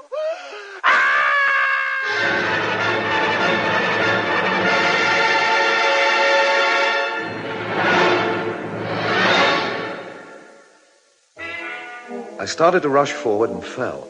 A scrubby tree slashed me across the face, almost contemptuously. The silence settled down again, as though nothing had happened, as though someone hadn't vanished into the mists, lime-washed but streaked leprously with climbing green damp. Anybody home? Who is it? I'm lost. We all are. Come in, lost man. Thank you. Mind your head. Ouch. Oh, you'll be about 6 feet. I am. I can always tell the height of a man by how he hits his head coming into this house. Are you blind? No. It's so dark in here. I cannot be buying candles and whiskey. I was trying to get back to the hotel. You had better be staying here till the mist clears. I'm in a hurry. There's been an accident. There will be another if you leave this house. The moss would swallow you up like a cherry. But this mist could hang around for days. I have known it to be like this for a fortnight of days. Well, I can't wait that long. Living at the hotel, you will be a very rich man. Now, that's what I call jumping to a conclusion. You will perhaps have a small piece of silver to spare for a poor woman. 3 new 10-shilling pieces. 150 new pence. And 30 old-fashioned pieces of silver. Enough? There is no limit to your honour's generosity. A blessing on you, your honour. I beg without pride. This is a lonely spot you live in? Loneliness is loveliness. I have been dragged the roads of the world at the tail of a cart in the wake of a stupid man. He beat me and starved me, but I followed still, being stupid as he was. But you're alone now. This past year. Your name couldn't be McPhee. It would, and a good tinkered name it is. It was your husband who was killed on an island in the loch. Butchered like a sheep. I know the island well, a grand place for blueberries. After that, Captain Bevis gave me this house to sit in, rent-free. He is a man with an open hand, the captain, and he was sorry for me, no doubt, now that someone had taken Willie John McPhee away from me. He had his good points, had Willie John. He would sing you a song, mend you a pot, weave you a basket, and play you anything at all on the pipes. He could read and write as well. Oh, is that unusual? It is with us travelling people. But Willie John could read and write, and that is why he died. Well, I can read and write, but I've never regarded it as fatal. It made Willie John McPhee no longer humble. You know who killed him, don't you? I might even know myself. Knowing and showing are different things, and you will get no help there from me for all your 30 pieces of silver. You have no bitterness? Every morning I waken, and I see the sun, or I lie listening to the rain, and I know that that day and the next there will be no beatings and no hunger. I know that there is whiskey at my hand and food to come from the big house. And I stretch myself like a cat, and I say to my warm loneliness, God bless the man who killed Willie John McPhee. I was there for 3 hours, with the mist closing us round like a goldfish bowl. Then a light breeze came up and let the day arrive, and I said farewell to the woman without bitterness, the happy widow of Willie John McPhee. I went back to the hotel. I was tired, wet, hungry, and the scratch across my face was hurting. There was a smell of breakfast cooking, and my tidy mind wondered if I should tell somebody that one of them would never be eaten. Gordon was waiting for me in the lounge. He stood up and came striding towards me, and his face said anything but welcome. By faith, Gardiner, you take a lot on yourself. Someone has to when the law's lying asleep all over the place. I've already taken care of that. Now you've some explaining to do. About what? About you slipping out of the hotel. Why shouldn't I slip out of the hotel? Am I a suspect? No, but... What are you, the Gestapo? I'm talking about Ketch. You haven't even mentioned him. Judy told me If I'd stopped to bring your sleeping sentry to life, I'd have lost Ketch. As it was, I had all hell's delight keeping up with him. Did he come back with you? He won't be coming back. Did you let him run away? He's dead. Detective Sergeant Grant will run that imbecile constable out of the force. That's his hassle. Tell me what happened. Well, you know that I followed Ketch out. He was going to meet somebody. That's how it turned out. Who was it? I don't know. Man, were you even there? I was there. It was weird. The most fantastic one-sided conversation I've ever heard. Ketch went on and on, justifying himself. I'll write it all down for you as far as I can remember it. Whoever he was talking to just stood there whistling. Whistling? Yes, Swing Low, Sweet Chariot. Pretty appropriate it turned out to be. Look, Gardiner, when you finished your embroidery... Shut up. You and your team have been pretty inept, both this time and last time. All right, I'll hear you out. Well, there isn't much more. Ketch told the murderer to come to you tonight at 6. The murderer didn't like that idea. Ketch got thrown over a cliff. By whom? I don't know. What? I couldn't even say whether it was a man or a woman. There was the mist.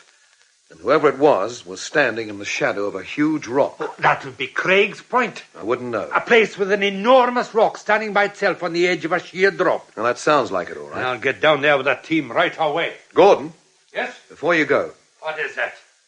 Last night in here, when you were doing your fey and eerie bit, you mentioned a name, Elspeth something. Elspeth MacDonald. That's it. She saw the devil, so you said. So she said. In the likeness of a black man, right? Not only right, traditional. Did you believe her? Gardiner, this is a very quiet spot. Nothing much really ever happens here. But when something does... Something like a murder? When something like that happens, then all kinds of people want to add their little quota of drama.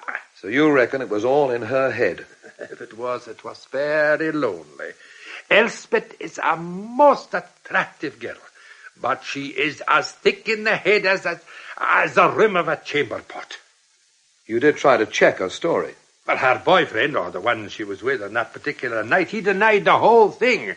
And the devil himself we were not able to contact. And now, if you'll excuse me, I'll be getting down to Craig's Point.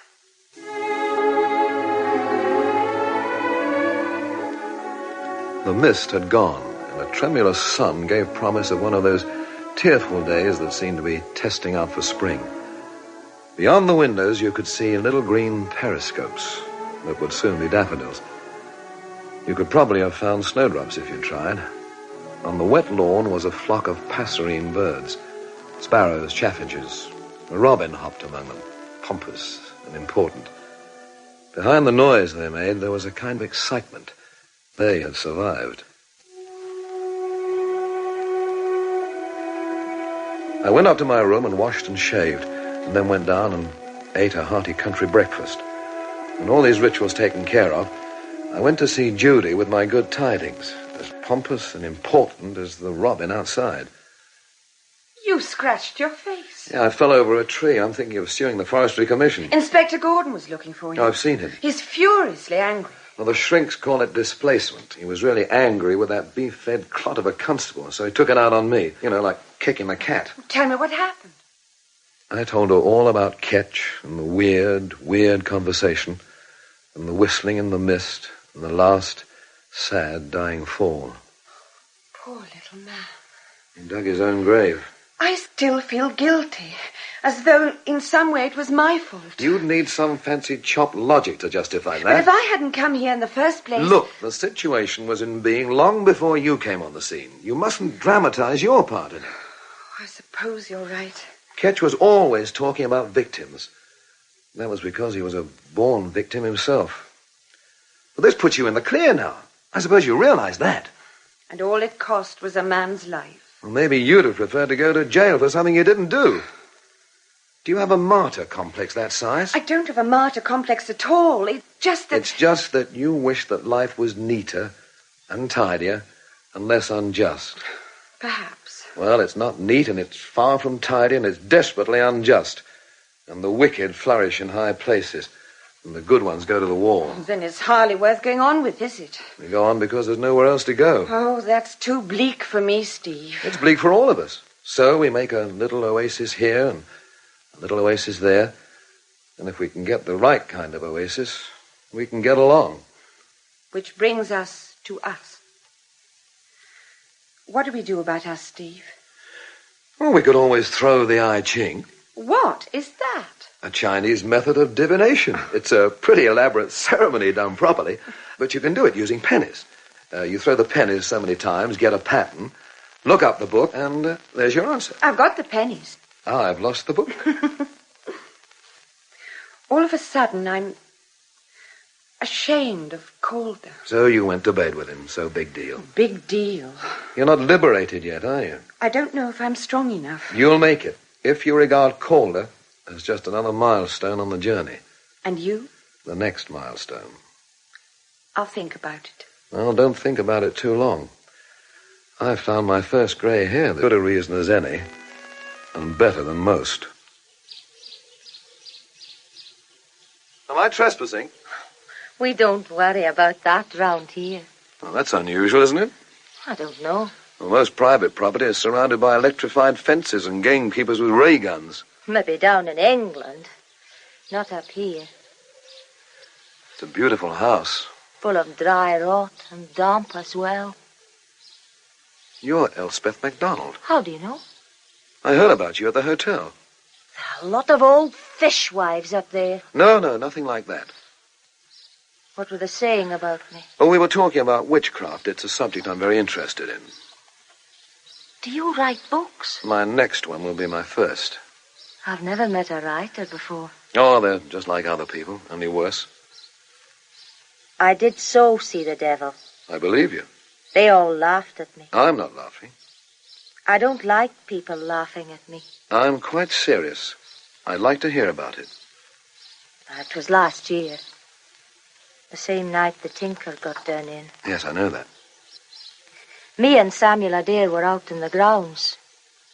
You know. I can guess, yes. What time would this be about? Oh, it wasn't long dark. Well, how long is not long?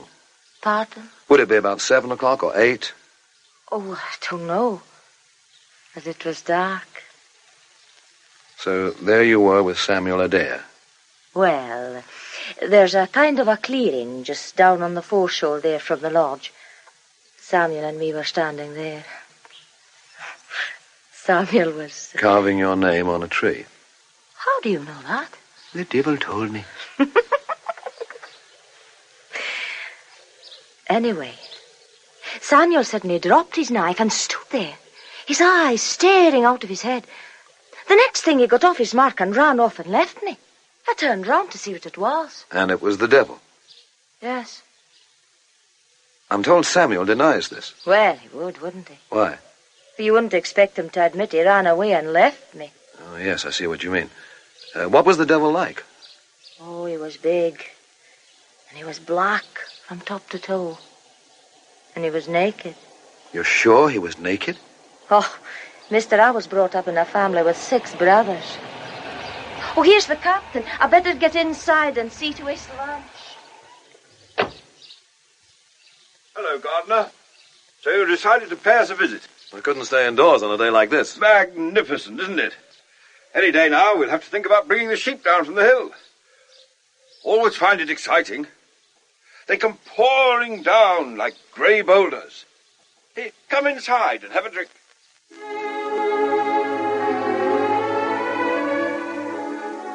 It was one of those houses that absorbed you. Instant friendliness. A hallway, dappled like a young deer. The scent of furniture polish and clean countryside. A glass case that enshrouded an enormous salmon that seemed rigidly pleased to be there. Waders and Wellington boots, a suggestion of gun oil. Photographs of young men in flannels or rugby kit. A rowing eight, grotesquely overdressed for modern rivers. Soldiers, more real, but sadder than tin soldiers. Queen Victoria is alive and well, you thought, and hiding in Lochdarig Lodge. The afternoon will be golden and endless, and there will never be any lack of honey for tea. Then Bevis came back with a decanter that shone with the kind of amber light you'd never crash through, but always respect.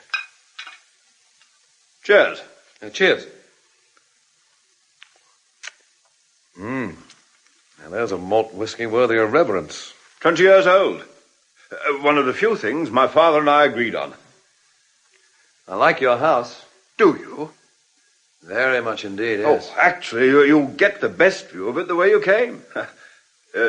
On a clear day, you can see the mortgage. I didn't think you'd even know that word. Nobody does, old boy. To everyone here, I am the great milch cow. In reality, I am the poor church mouse. The new poor.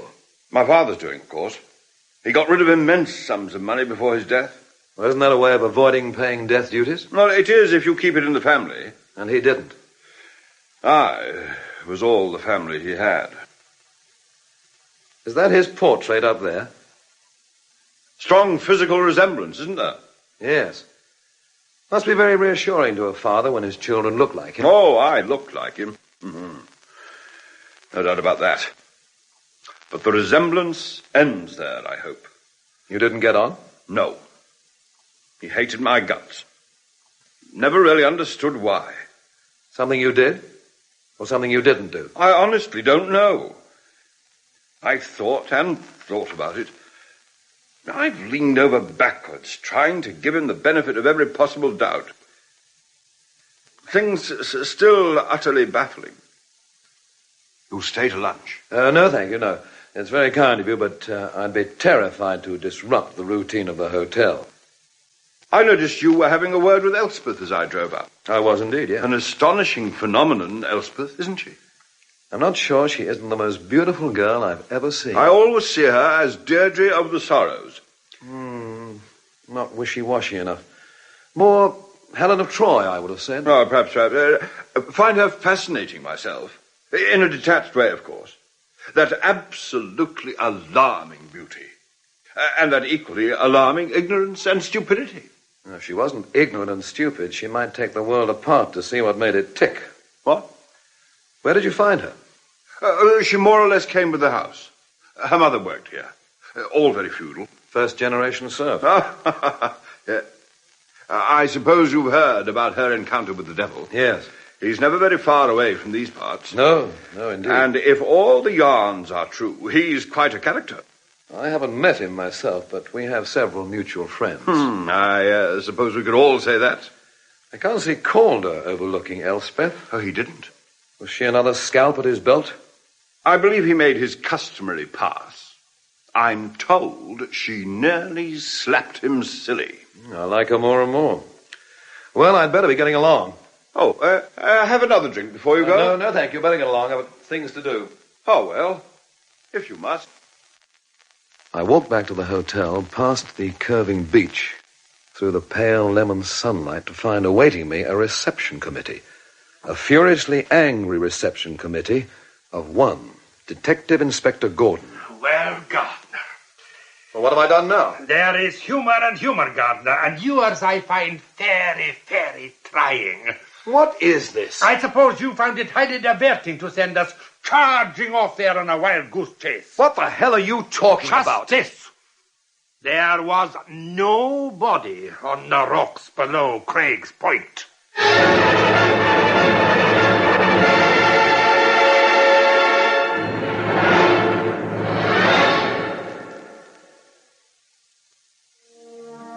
Happened.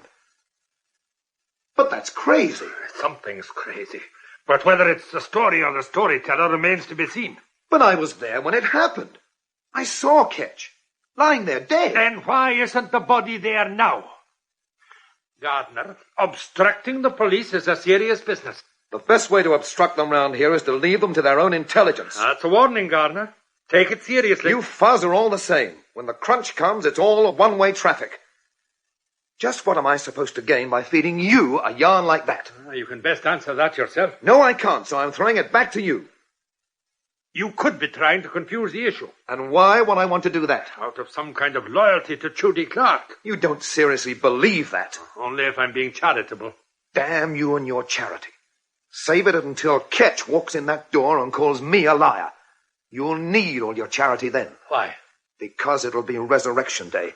Oh, you have a warped sense of humor. Somebody has. All right, then. If I'm indulging in fantasies, where is Ketch? We are looking for him. Good luck. I think that after last night he panicked and ran. He wasn't running very fast last time I saw him. Gardner, I think you should know... They're going to arrest Judy? Yes. When? Probably this afternoon. Does she know? She does not. You want me to tell her, is that it? Gardiner, you are one of the few people I have ever met that could get under my skin. Who would want to live there? All right, that's it then. You're going to stand by and let them go through with this. I am. Even though you think they're making a mistake? I no longer think that they are making a mistake. Well, you certainly fooled me. Now, what's much more important is that I fooled myself. And you're still at it? Oh, no. Oh, no. I think sometimes I have a dangerous desire to have things too tidy, and I'm not sufficiently divorced from the human race to be immune from wishful thinking. Are you apologizing for something? I'm simply offering an explanation. See, I don't think I wanted Judy Clark to be guilty because I liked and respected her. Which only goes to show that a policeman must have no friends. You won't have to worry about that in future. And I think, too, that my professional vanity was hurt. The Tinker's murder represented a personal failure on my part. I wanted Calder's death to be caused by the same person, because that would give me a chance to redeem myself. The chance is still there. Oh, no, Gardner, it's not. What makes you so certain? Judy Clark said that she found the back door open and went out that way. Yes? That particular door has been locked for years. In fact, until Cunningham, the proprietor, gets back, we don't know whether there's a key in existence or not. I see. That's a pretty strong case, Gardner. I don't think so. You're forgetting one little thing. Catch? Catch. Fee. A girl in jeans and a yellow waterproof jacket was trying to look through the tiny, grimy window. See anything interesting? Do you always creep up on people like that? Only on peeping toms, or whatever you call the female of the species. I wanted to see Mrs. McPhee. And you're looking at the right window. Who are you? Oh, you wouldn't know me. My name's Gardiner. Are you a friend of Mrs. McPhee? We've met, yes. I'm Sally Stewart. My father has the hotel across the loch. I'm with the opposition, this side of the water. No opposition, I assure you. And what did you want with the widow McPhee? She sometimes helps out when we're busy. You're busy this time of year? Oh, we're always busy. We're on the main road north. Oh, of course, yeah. There's a presentation on Friday night to Angus McGilvery, the gamekeeper. He's retiring after 50 years. Well, that's a lot of slaughtered vermin. Angus wasn't one of the gun-happy ones. Then I hope he has a happy retirement.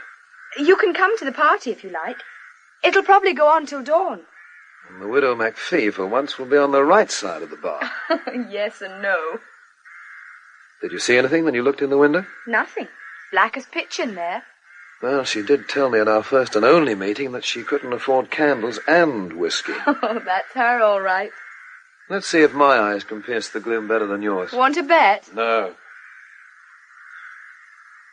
Can't see a thing. She must have gone out. You think so? Well, if she'd been in, she'd have heard us talking, and that would have brought her to the door. She's an incurably nosy old lady. It looks like we're both on a deuce. How'd you get here? I've got a dinghy down there. 3.5 horsepower outboard. Nice. I'll give you a lift to the hotel if you like. No, thank you. I'm getting fat, need the exercise. I'll come back and see Mrs. McPhee tomorrow. Why did you shiver? Don't know. Somebody walking over my grave. The sun's going. Yes. Well, if I'm still around, I might come to your party on Friday. Oh, please do. Been nice talking to you. If you walk up the road behind the cottage for about 50 yards, you'll see a path to the left. Well, what about it? It runs through a little patch of wood and then across a field to the main road. Save you climbing the hill again. So I followed her advice, along the rutted road behind the house, to the path that suddenly dived into the little wood. And halfway through the wood, I met Mrs. McPhee, and we looked at each other for a long time. Then I moved on, through the rough, stony field, and onto the main road back to the hotel. Sky like a flag, straight lines of peach and blue, and the darkness moving down, and the smell of wood smoke. And Gordon, waiting, nobody's friend, not even his own. Have some coffee. In a moment, I want to see Judy first. I've told her. She took it very well. She hadn't much choice. Up the stairs again and along that weary corridor with its balding carpet. The light, greenish now, on the horrible flushed doors with their shiny chromium numbers. She was sitting reading, and her face was pale. How was it? Out. Interesting. How have you been? Isolated. I understand Inspector Gordon's been talking to you. He has. I'm sorry, Judy. You see, I didn't quite know what to do. Perhaps you did the right thing. It looks as though I'll have to get used to isolation. Not if I can help it. Please, Steve. Judy. I can't take any more, Steve. First I'm accused of murder. Then you come along and tell me I'm in the clear, and I believe you. Then Gordon turns up and says I'm right back where I started. Judy, Can't you see I'm being torn in pieces? I don't know why you did it, Steve. It's one thing being cruel to be kind, but being kind to be cruel. You're getting a bit ahead of everything. Me, yourself, events. And the ironical thing is that you're not even in the game anymore. There's kindness and kindness. And I don't believe in the sort of kindness Gordon doles out. It's the sort of kindness you give to a horse with a broken leg. That's unfair. So it's unfair. What do you expect in a rotten, unfair world? You're sorrier for me than I am for myself. And that's an almost classic statement of self-pity. Look, I'm not sorry for you, Judy, because I have no reason to be. At the worst, all you're going to suffer is some minor inconvenience. You may even find it an interesting experience. Don't understand what you're saying. And I haven't time to explain. You'll just have to trust me. Meantime, I must make a phone call. The phone's out of order. Oh, for heaven's sake, not again. Sometimes it seems almost like an advantage. What did you say? It seems almost like an advantage. Almost like an advantage. What is it, Steve? Where are you going? To talk to Gordon.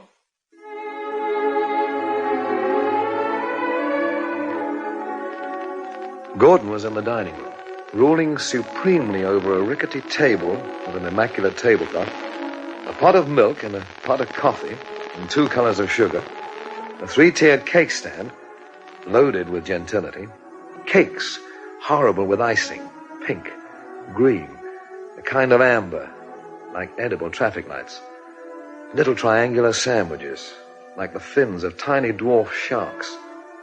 Gordon was staring at the whole assembly with a kind of morbid fascination. For once, he seemed pleased to see me. Are you ready for coffee now? No, I don't need it. I'm high on something else. Now tell me, how did the tinker who was murdered get to the island? Huh? Oh, he had a leaky old boat. It was still there when he was found. And you checked out all the other boats on the loch? Every single one of them. And not one of them had been out that night? We established that conclusively. So the killer swam out to the island? It's the only reasonable assumption. We checked on all the swimmers in the district as well, and they all had alibis, ranging from a drunken stupor to a broken ankle. Yes, now that broken ankle. Oh, it was undeniably genuine. Ever hear of a place called Fall River, Massachusetts? August 4th, 1892. Well, I'm not hot on exact details like that. I am. I've read all about Lizzie Borden. A beautiful summer day in New England. A wealthy father, stepmother, 2 sisters who hated her. A house petitioned off so that the opposing parties need never see each other. Then, a shambles. Yeah, Lizzie Borden got away with it. She did. And to this day, nobody knows whether she butchered her father and stepmother or not. Nobody does. You want to go on with this? Yes. Well, there are a lot of mysterious aspects to that case. Now, for instance, the place was a slaughterhouse. But no trace of blood whatsoever was found on any of Lizzie Borden's clothes. There's a theory about that, too. Oh, yes. The suggestion is that she stripped off her clothes, committed the murders, had a bath, and then dressed again. Exactly. Now, let's forget Lizzie Borden. Let's switch to the beautiful Elspeth MacDonald. What about her? Well, she saw the devil the night the tinker was killed. Gardiner, let's stick to the point. I asked her to describe the devil. She said he was a big black man. And that he was naked. Well, now. You see, Gordon, the killing of Willie John McPhee was quite carefully and coldly premeditated. Yes, but why kill a tinker? Because he could read and write, and that made him no longer humble. Huh? I quote from a conversation I had with his widow. I mean his late widow. Late? Yes. I saw her less than an hour ago. She was in a little wood not far from her cottage, hanging by her neck from a tree. The daylight had gone, but she was still there, poised above the earth as though she had taken a grotesque leap and gravity had failed her. In the flashlight, her eyes stood out, like the blueberries she had favored that grew on the island where her husband had died. An old woman. A poor old woman. Incurably nosy, the girl said. What girl? She said her name was Sally Stewart, from the hotel across the loch. That's right. It seems Mrs. McPhee did occasional jobs for them. She did? Anyway, the girl said she was incurably nosy, and how right she was. I'm incurably nosy myself. You've rationalized it into a profession. How did you come to know Mistress McPhee? Well, she was part of that fantasy of mine you don't believe in. Oh, I believe it now. You should always trust your instincts, Gordon. You were right all the time. Tinker, Calder, Ketch, and now Mrs. McPhee. All part of the same parcel. Poor old woman. She knew too much, and it made her no longer humble.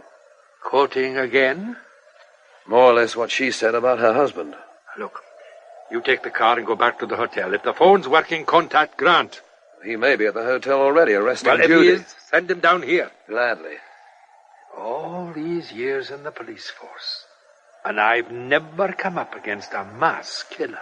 Well, Inspector, you're smack up, as they say, getting itself together. The picture was emerging from its component parts. The jigsaw was taking shape. It was a pity, just one of those things, that the pieces had to be dead bodies. Who knows, maybe the killer had been reading all these alarming reports about the year 2000 and the population explosion.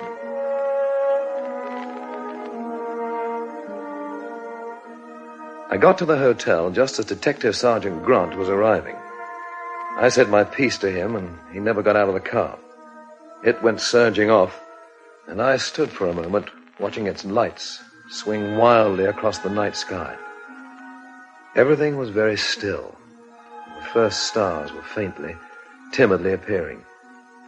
I went inside and sought out Judy. She was still quietly reading. I just came up to ask you something. What? What's so special about that book you're reading? It's the only one in the hotel. It's a wonder they don't have it on a chain, like the old Bibles. What's it called?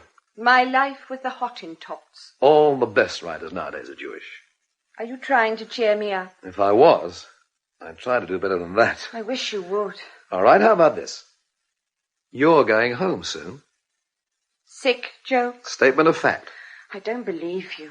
Now, I don't want you to start crying or rush out and get smashed or zonked or whatever, but I thought you should know. Oh, thank you. Gordon or Grant will probably make it official just as soon as they can. And when they do, you're hearing it for the first time. What happened? You'll hear all about it later. In the meantime, the less you know about it, the better.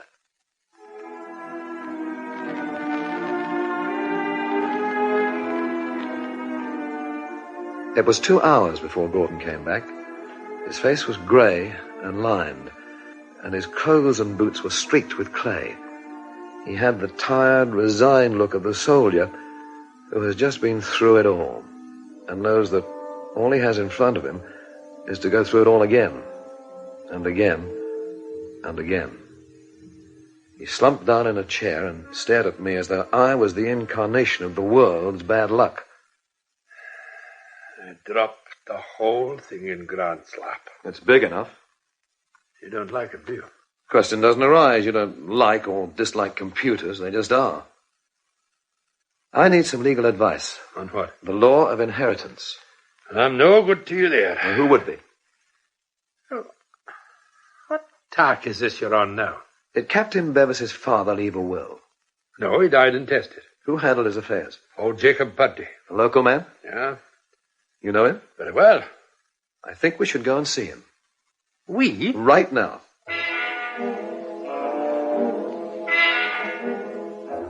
I drove while Gordon slept, oblivious of the maniac DJ from the car radio, oblivious to the hedges leaping out of the darkness like pop-up toys, oblivious of the trouble I was having with a slipping clutch and a tetchy steering wheel. Oblivious. Jacob Purdy's office was closed by the time we arrived, so we went round to his house. His housekeeper showed us into a drawing room that was Victorian enough to be right back in fashion again. We sat there on horsehair until finally the door opened and Jacob Purdy walked in. He was elderly, squat and dark, with shrewd eyes and a voice as prim and dry as a biscuit. Well, Inspector, this is an unexpected pleasure. Most unexpected. As much for me as for you, Mr. Purdy. What's that you say? This is Steve Gardiner. He wants the benefit of your experience on certain matters. Huh? Is he asking officially? Huh? Well, I think you may regard him as doing so, yes. A very cautious way of putting it, huh, Gordon? Still, ask away, young man. Mr. Purdy, I'd like to be cautious too, if I may. You may, sir. You may. I'm going to put before you what is, as far as you're concerned, a hypothetical case. Hate hypothetical cases. They only bring hypothetical fees, Well, this is the case of a wealthy man who has only one relative, a son. The man dies without leaving a will. No problem there. Under Scottish law, the son takes everything, heritable and movable. But tell Gardiner what those terms mean. What do they mean, huh? Well, let's boil it down to essentials, huh? Scottish law divides property into two categories, heritable and movable. Movable property is stuff like money, stocks and shares, jewelry, ornaments, money due from life policies, furniture. In fact, stuff that can be moved. And heritable? Land and buildings. Well, suppose my hypothetical man wanted to disinherit his son. He couldn't disinherit him completely. The son has a legal right to half the movable property. The father can do what he likes with the heritables. So if the father was really determined to disinherit the son, he would have to get rid of all his movable property before he died, say by realizing all his movable assets and giving them away. Yes, I suppose so. And then make a will, leaving the house to someone else. Exactly. What about witnesses to a will? Well, if the will's a holograph will, that's to say if it's written in the man's handwriting, no witnesses are necessary at all. All that's necessary is that the man's signature be acknowledged. Of course, it's better to have two witnesses, if possible, saves all kinds of trouble. Another point about witnesses. Under English law, witnesses can't benefit from a will they've witnessed. Different up here. A witness in Scotland can benefit. Anything else? Nothing, Mr. Purdy, except to say thank you. You're welcome, young man. Very odd. I often wondered why old Billy Bevis became such a philanthropist in his old age. Most untypical, Thought it was conscious. Should have known better, In the car on the way back, Gordon was very far from oblivious. So the tinker died because he could read and write. Fantastic, isn't it? He was a witness to a will that Bevis suppressed. And therefore in strong blackmailing position. Do you think McPhee's wife knew? She knew who killed him. She was quite content to live as a pensioner of the murderer. Then maybe she applied for an increase. She couldn't read or write. So that makes the other witness... Calder. Willing to connive at the suppression of the will for a price. He was on familiar ground. What about Ketch? Well, I talk about him. You don't believe he's dead. Now, that's what I would describe as a rather petulant remark. And that I would describe as a roundabout admission that you finally do believe me. So Ketch was yet another witness. But not to the will. Oh, man, it's a very strange business. Strange and pathetic. The sins of the father visited upon the son. Were you ever inside the lodge? Only once. During last year's investigations? Yes. A beautiful house. It had a feeling of, of reassurance. I wonder if it always had that. Did you know Bevis's father? Slightly. I've seen a portrait of him. Remarkable resemblance physically. Oh, quite remarkable. Old Billy Bevis was a massive man, too, and very proud of his physical strength. Was he well liked locally? He was detested. Cruel, overbearing, without a drop of kindness, and on a brutal, violent temper. Actually, there were several rather nasty stories about him. Unbalanced, would you say? That might not be too great an exaggeration. Man, Gardiner, it's all there. It's all there. And there's absolutely nothing we can do about it because there isn't one shred of evidence.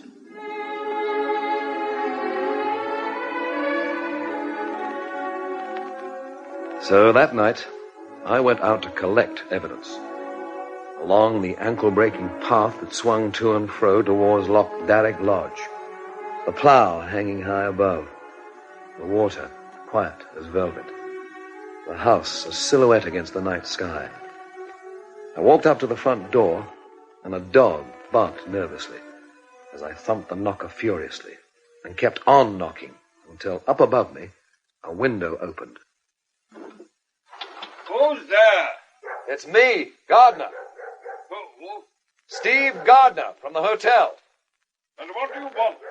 I want to talk to you, Captain Bevis. Couldn't it wait till the morning? It couldn't. Have you been drinking? Not a drop. But damn it, old man, I'm in bed. Then get out of bed and get down here. I'll be right down.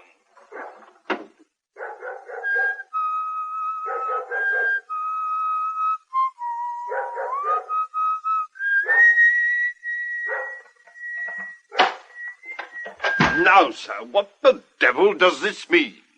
Devil is right. He's a big black man, Elspeth MacDonald says. About your height and build, Bevis, but with no clothes on. Now, why would the devil have no clothes on, Bevis? Baffling, isn't it? At least that's the way I found it. Until I had a talk with Jonathan Ketch. And then, guess what, Captain Bevis? That was me in the secret, too. You'd better come inside. Might have resembled a fly. Come into my den. A very apt term. I'm afraid the fire seems to have gone out. It doesn't matter. I could offer you a drink. No, thank you. Let's get down to brass tacks, Gardiner. You know something? Tell me. I have the strangest feeling that you've rehearsed this scene before. They say there's nothing new under the sun. Who played my part then? I can't really answer that until I know exactly what your part is. Quite. All right, then. What is your part, as you call it? I don't really know. Then I'm afraid I shall have to throw you out. I can't see you doing that. It would be no trouble at all. I'm fit and strong. I know. A great athlete. Decathlon champion. Olympic gold medal and all that. I'm quite sure you could easily throw me all the way from here back to the hotel. I'm equally sure you won't. There is such a thing as overconfidence. Oh, there is indeed. And you, Bevis, have more than your fair share of it. That has never been one of my besetting sins, Gardiner. Oh, well, you probably had others to compensate. What makes you say that? Oh, things. What things? Dead people. You mentioned Jonathan Ketch when you came here. I believe I did. How is he? Dead. Remember? Oh, I'm distressed to hear it. He was rather a decent little chap. Yes, he was, and very interesting. Full of all sorts of fascinating lore about the local flora and fauna. I used to listen to him for hours. Well, that aspect of him, I must say, I found rather tedious. Oh, you're wrong. There was one particular story he told that I never tired of. It was about the night he wandered up in this direction in search of badgers. Did he find any? He found something much more interesting. A man. How very disappointing for him. Not at all. This man was something special. To begin with, he was naked. Good Lord. Whatever for? Murder. Undressed to kill, you might say. Oh, you have a neat turn of phrase sometimes. Thank you. A gift. that very often goes with an overheated imagination. Some of my best friends complain that I've no imagination at all. Naked men. Singular, one. A very specific naked man. And blacked all over from head to foot. An extension of the old commando practice, perhaps? You're telling the story. In that case, I'll come to the most intriguing thing of all. The man had a broken ankle. Nonsense. How could he have swum with a broken ankle? Nobody mentions swimming. Let's drop this cat-and-mouse game, shall we? As you wish. I take it that this mysterious black man you mention is alleged to be me. I like that word, alleged. And the insinuation is that I killed Willie John McPhee, the tinker. No insinuation, Bevis. An accusation. An extremely serious one. It must have been a shock to you when you bumped into Elspeth MacDonald and her boyfriend on your way down to the lock. Really, Gardner, why in heaven's name should I kill a tinker? Oh, you mustn't be snobbish, That's Bevis. not answering the question. All right, then. You killed the tinker because he was a witness to your father's will, the one that you suppressed. So I lured him to the island, swam out there, and butchered him. That's exactly what you did. I may be being stupid, Gardner, but I still don't get the point of being naked. There is a point. I think this had to be a particularly brutal killing. Why? To encourage the others. What others? Calder, for one. I see. You couldn't risk wearing trunks, hence the nudity. Any blood you picked up would be washed away during the return journey. What a cold-hearted swine you must think I am. No. Yes, you must be consistent, you know. I'm being quite consistent. I think Ketch was right about you that night at Craig's Point. I think you're insane. Insane? You were incredibly lucky the first time. I think you had prepared a clumsy sort of alibi. The day before the murder, you were hobbling about on a stick, pretending you had injured your ankle. What? You told me so yourself. I told you I was pretending. I'm telling you now you were. You're telling me lots of things, aren't you, Gardner? Nothing you don't know.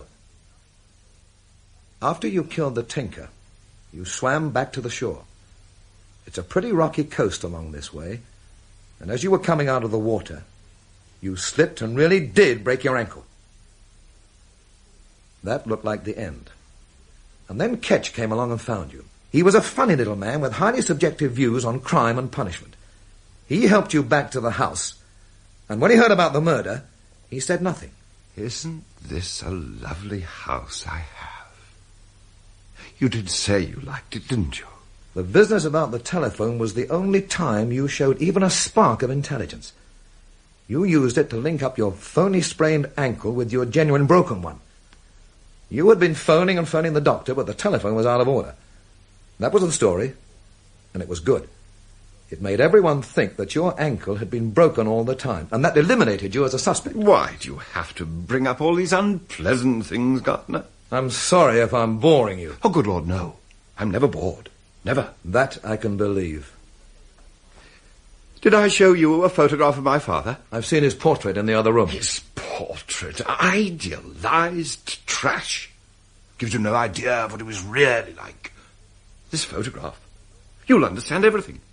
It's one of those old-fashioned tin-type things. Where did I put it now? Had it somewhere the other day. Look, Bevis. Now, where did I last see it? Let me think. The greenhouse. Yes, I was shooting darts into it from an air gun the other day. Oh, no. It couldn't have been. Because when I was shooting darts into it, I was wearing short trousers, holiday from school. And my father came in. He thrashed me within an inch of my life. I can see the photograph some other time. Yes, of course. I'll send it along to you. Then you'll understand. You'll understand everything. I think I understand some of it right now. Yes, I think you do. You're gentle now. You weren't gentle before, but you are now. To know all is to forgive all. That's true, isn't it? Yes. My father could never appreciate that. Must find that photograph for you. It would be self-explanatory.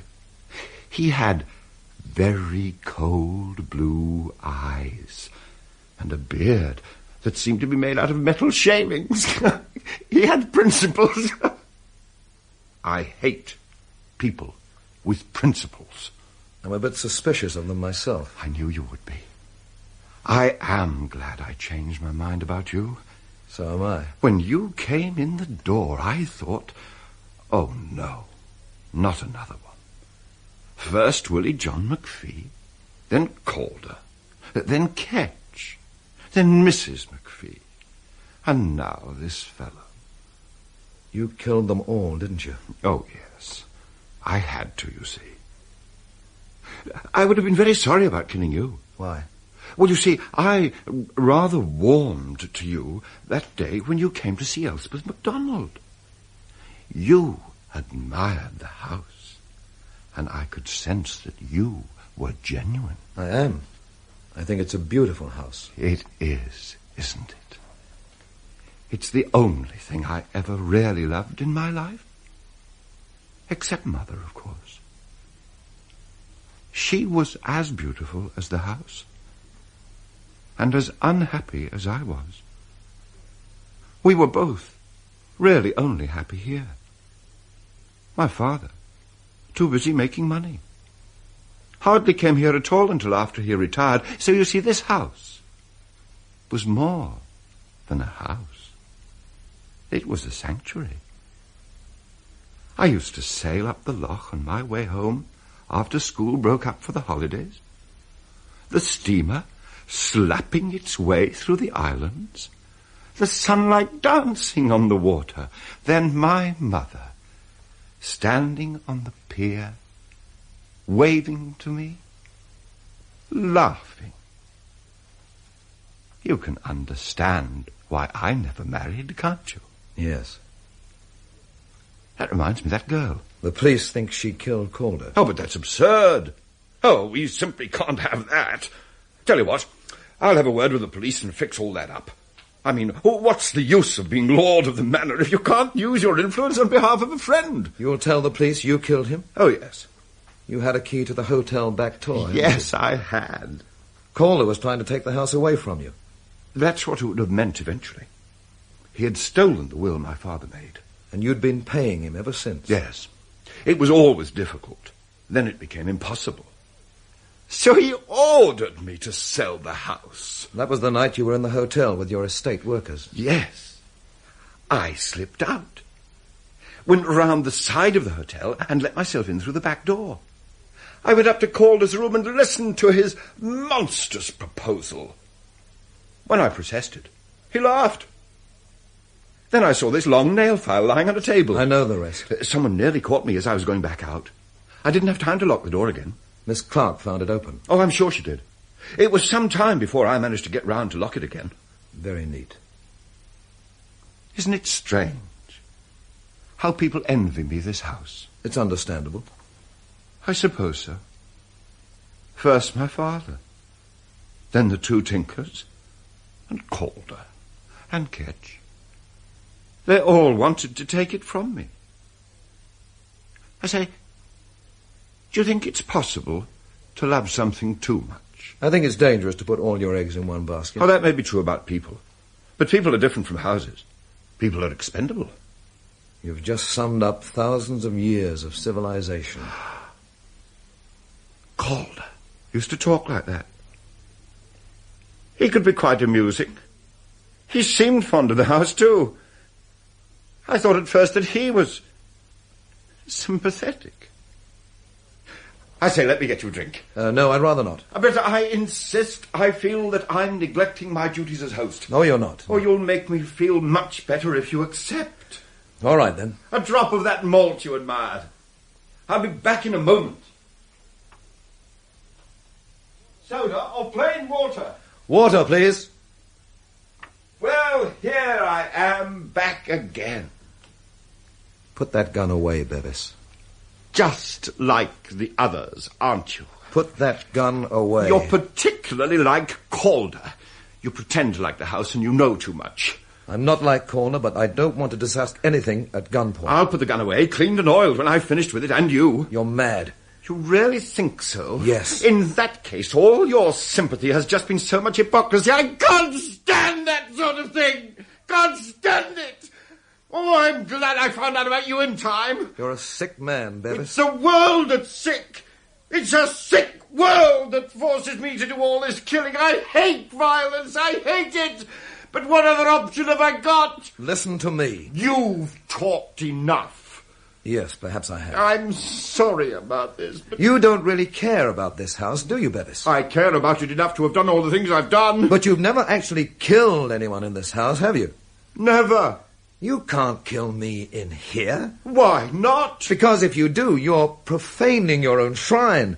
You're tarnishing forever the one thing that really has any meaning for you. Yes. Yes. I hadn't thought of that. We'll go outside.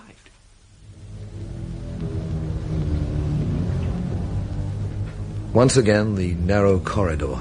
This time, my shadow leading. Dancing. Trembling.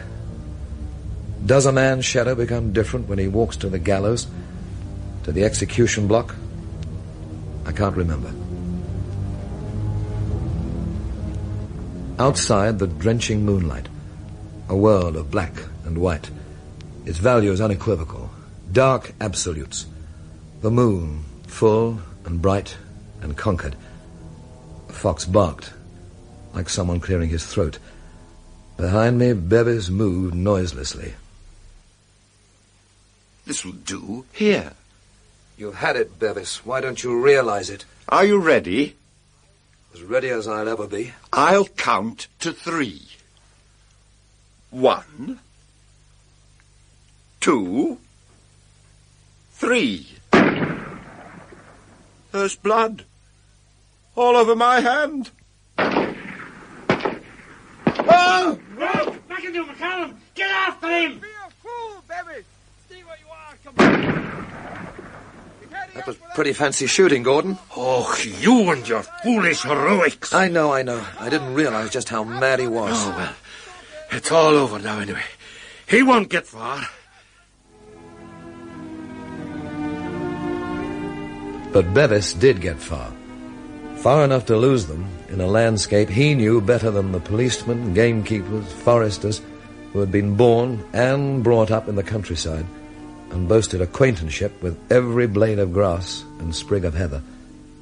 Ideal guerrilla country. And Bevis was the ideal guerrilla. 3 days later, in bright sunshine. Soon it would be time to burn the heather to allow the new growth through.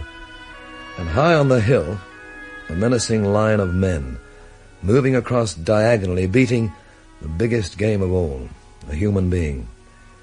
In the sky, sounding a new dimension to the search, a helicopter. You think they'll find him? They're wasting their time. You mean he's got away? He doesn't want to get away. You sound as though you know where he is. I don't know where he is, but I know where he wants to be. Weird machines, these choppers. Yes. They manage to look prehistoric and modern at the same time. Hello, someone's in a hurry.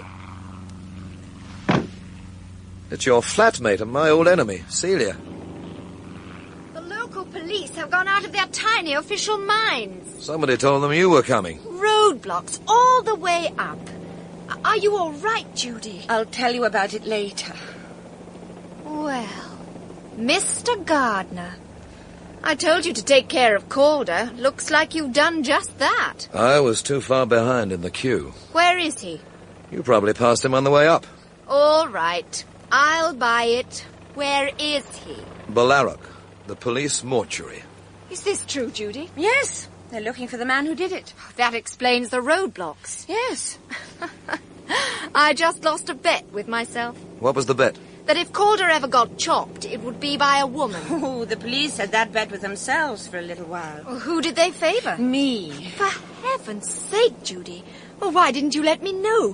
Why didn't you phone? The phone down here is peculiar. If it works 3 days in a row, they have a firework display and the fountains run wine. Steve took care of everything.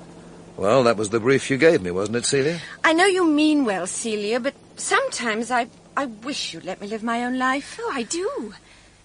And most of the time you're perfectly capable. But you're such a fool about men. You're overprotective. No, just beady-eyed.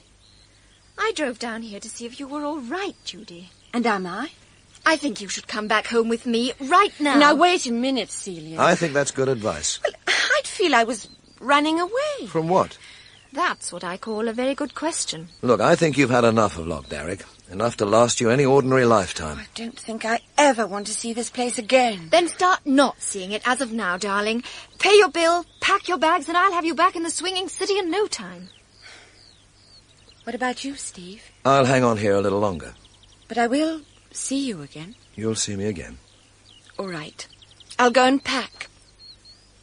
Would you like an unsolicited testimonial? If you've got one to spare. You're much cleverer than Calder. Or to put it another way, I'm a better con man. I find you very easy to talk to. If what we're doing is talking. You're not going to see her again, of course? Did anyone ever spit in your carefully made-up eye? Not to date. Well, remember this, my cold, insolent unfriend. There's got to be a first time for everything. You bore me, fortune hunter. She went off into the hotel, a tall, dark, good-looking lady, whose mind was in a state of rigor mortis. And what had caused that was money in the bank for some happy psychiatrist with a new couch and an old finance company. I wandered down to the shore. A boat was drifting serenely a few yards out. It had a crew of policemen. Any luck? No yet. No trace of him at all? I found some blood stains further down the loch this morning. He's hurt, then? Aye, sure. His heart bad. When I got back to the hotel, Judy was coming out, and I helped her put her suitcases in the car. Come and see me in Glasgow. If you'll clear the appointment with Celia. Oh, I think Celia and I are going to have what you might call a confrontation. Well, wait until you get home. If you spring it at her suddenly, well, she might wreck the car. Oh, I shouldn't think so. It's the only thing she cares about.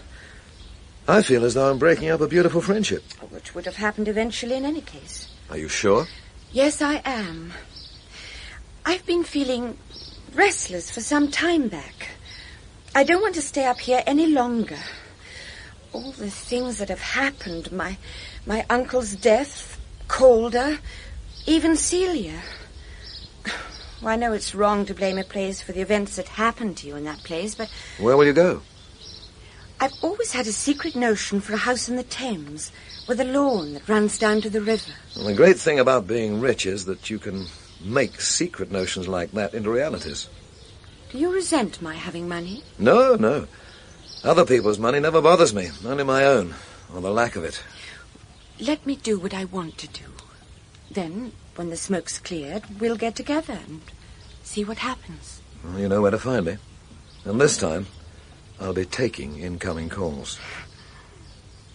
Thank you for everything. My pleasure. Here comes Celia. And here came Celia, and got into the car without speaking. And Judy waved, and the car snarled and shut away. And I went back into the hotel lounge where a transistor set was telling me things I knew already. Still no trace of the man the police wish to interview in connection with a series of murders on Lochdarrick side. The search is now in its 4th day, and this evening a police spokesman said... That police spokesman was me, and I have no wish to hear what I said. Stage fright? Oh, always sounds so pompous. Had you anything to be pompous about? Not when I spoke to them. Anything since? Well, we found Ketch. Well, that doesn't help much. Not one iota. Permission to speak? Go ahead. Call the search off. What did you say? Call the search off. And just forget that the whole thing happened. He wants to come back to the house, I'm convinced of that. But he's not going to try it while your men are swarming around everywhere. Call your men off, and you and I will keep vigil in the house. And if he doesn't come? It's a calculated risk. All right.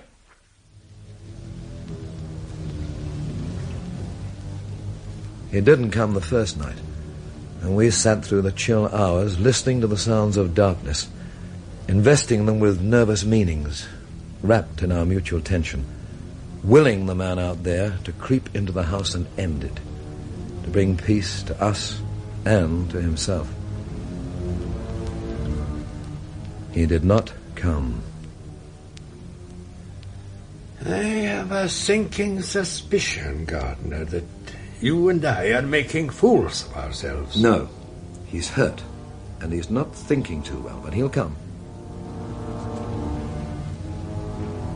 And the second night, he came, blunderingly, softly. He was moaning, and you could almost smell the pain.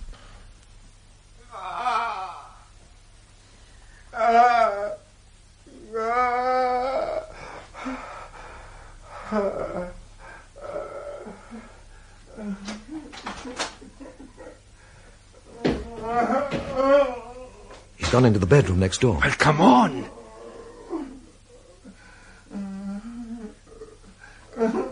Switch on the light. Okay.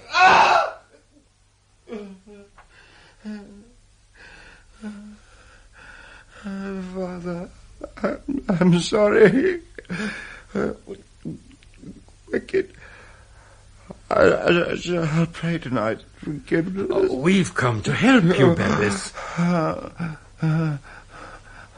Who is it? Inspector Gordon.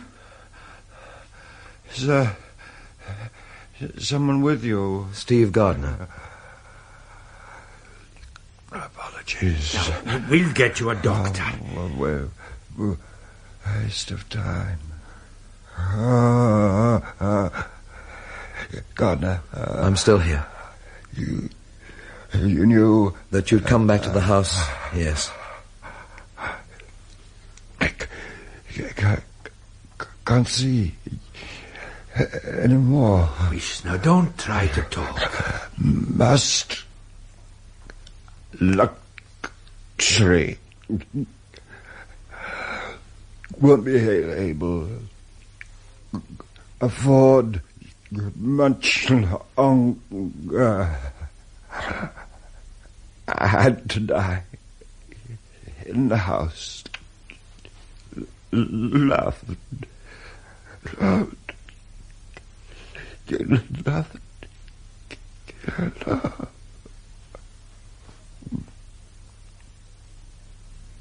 Captain Siegfried Bevis.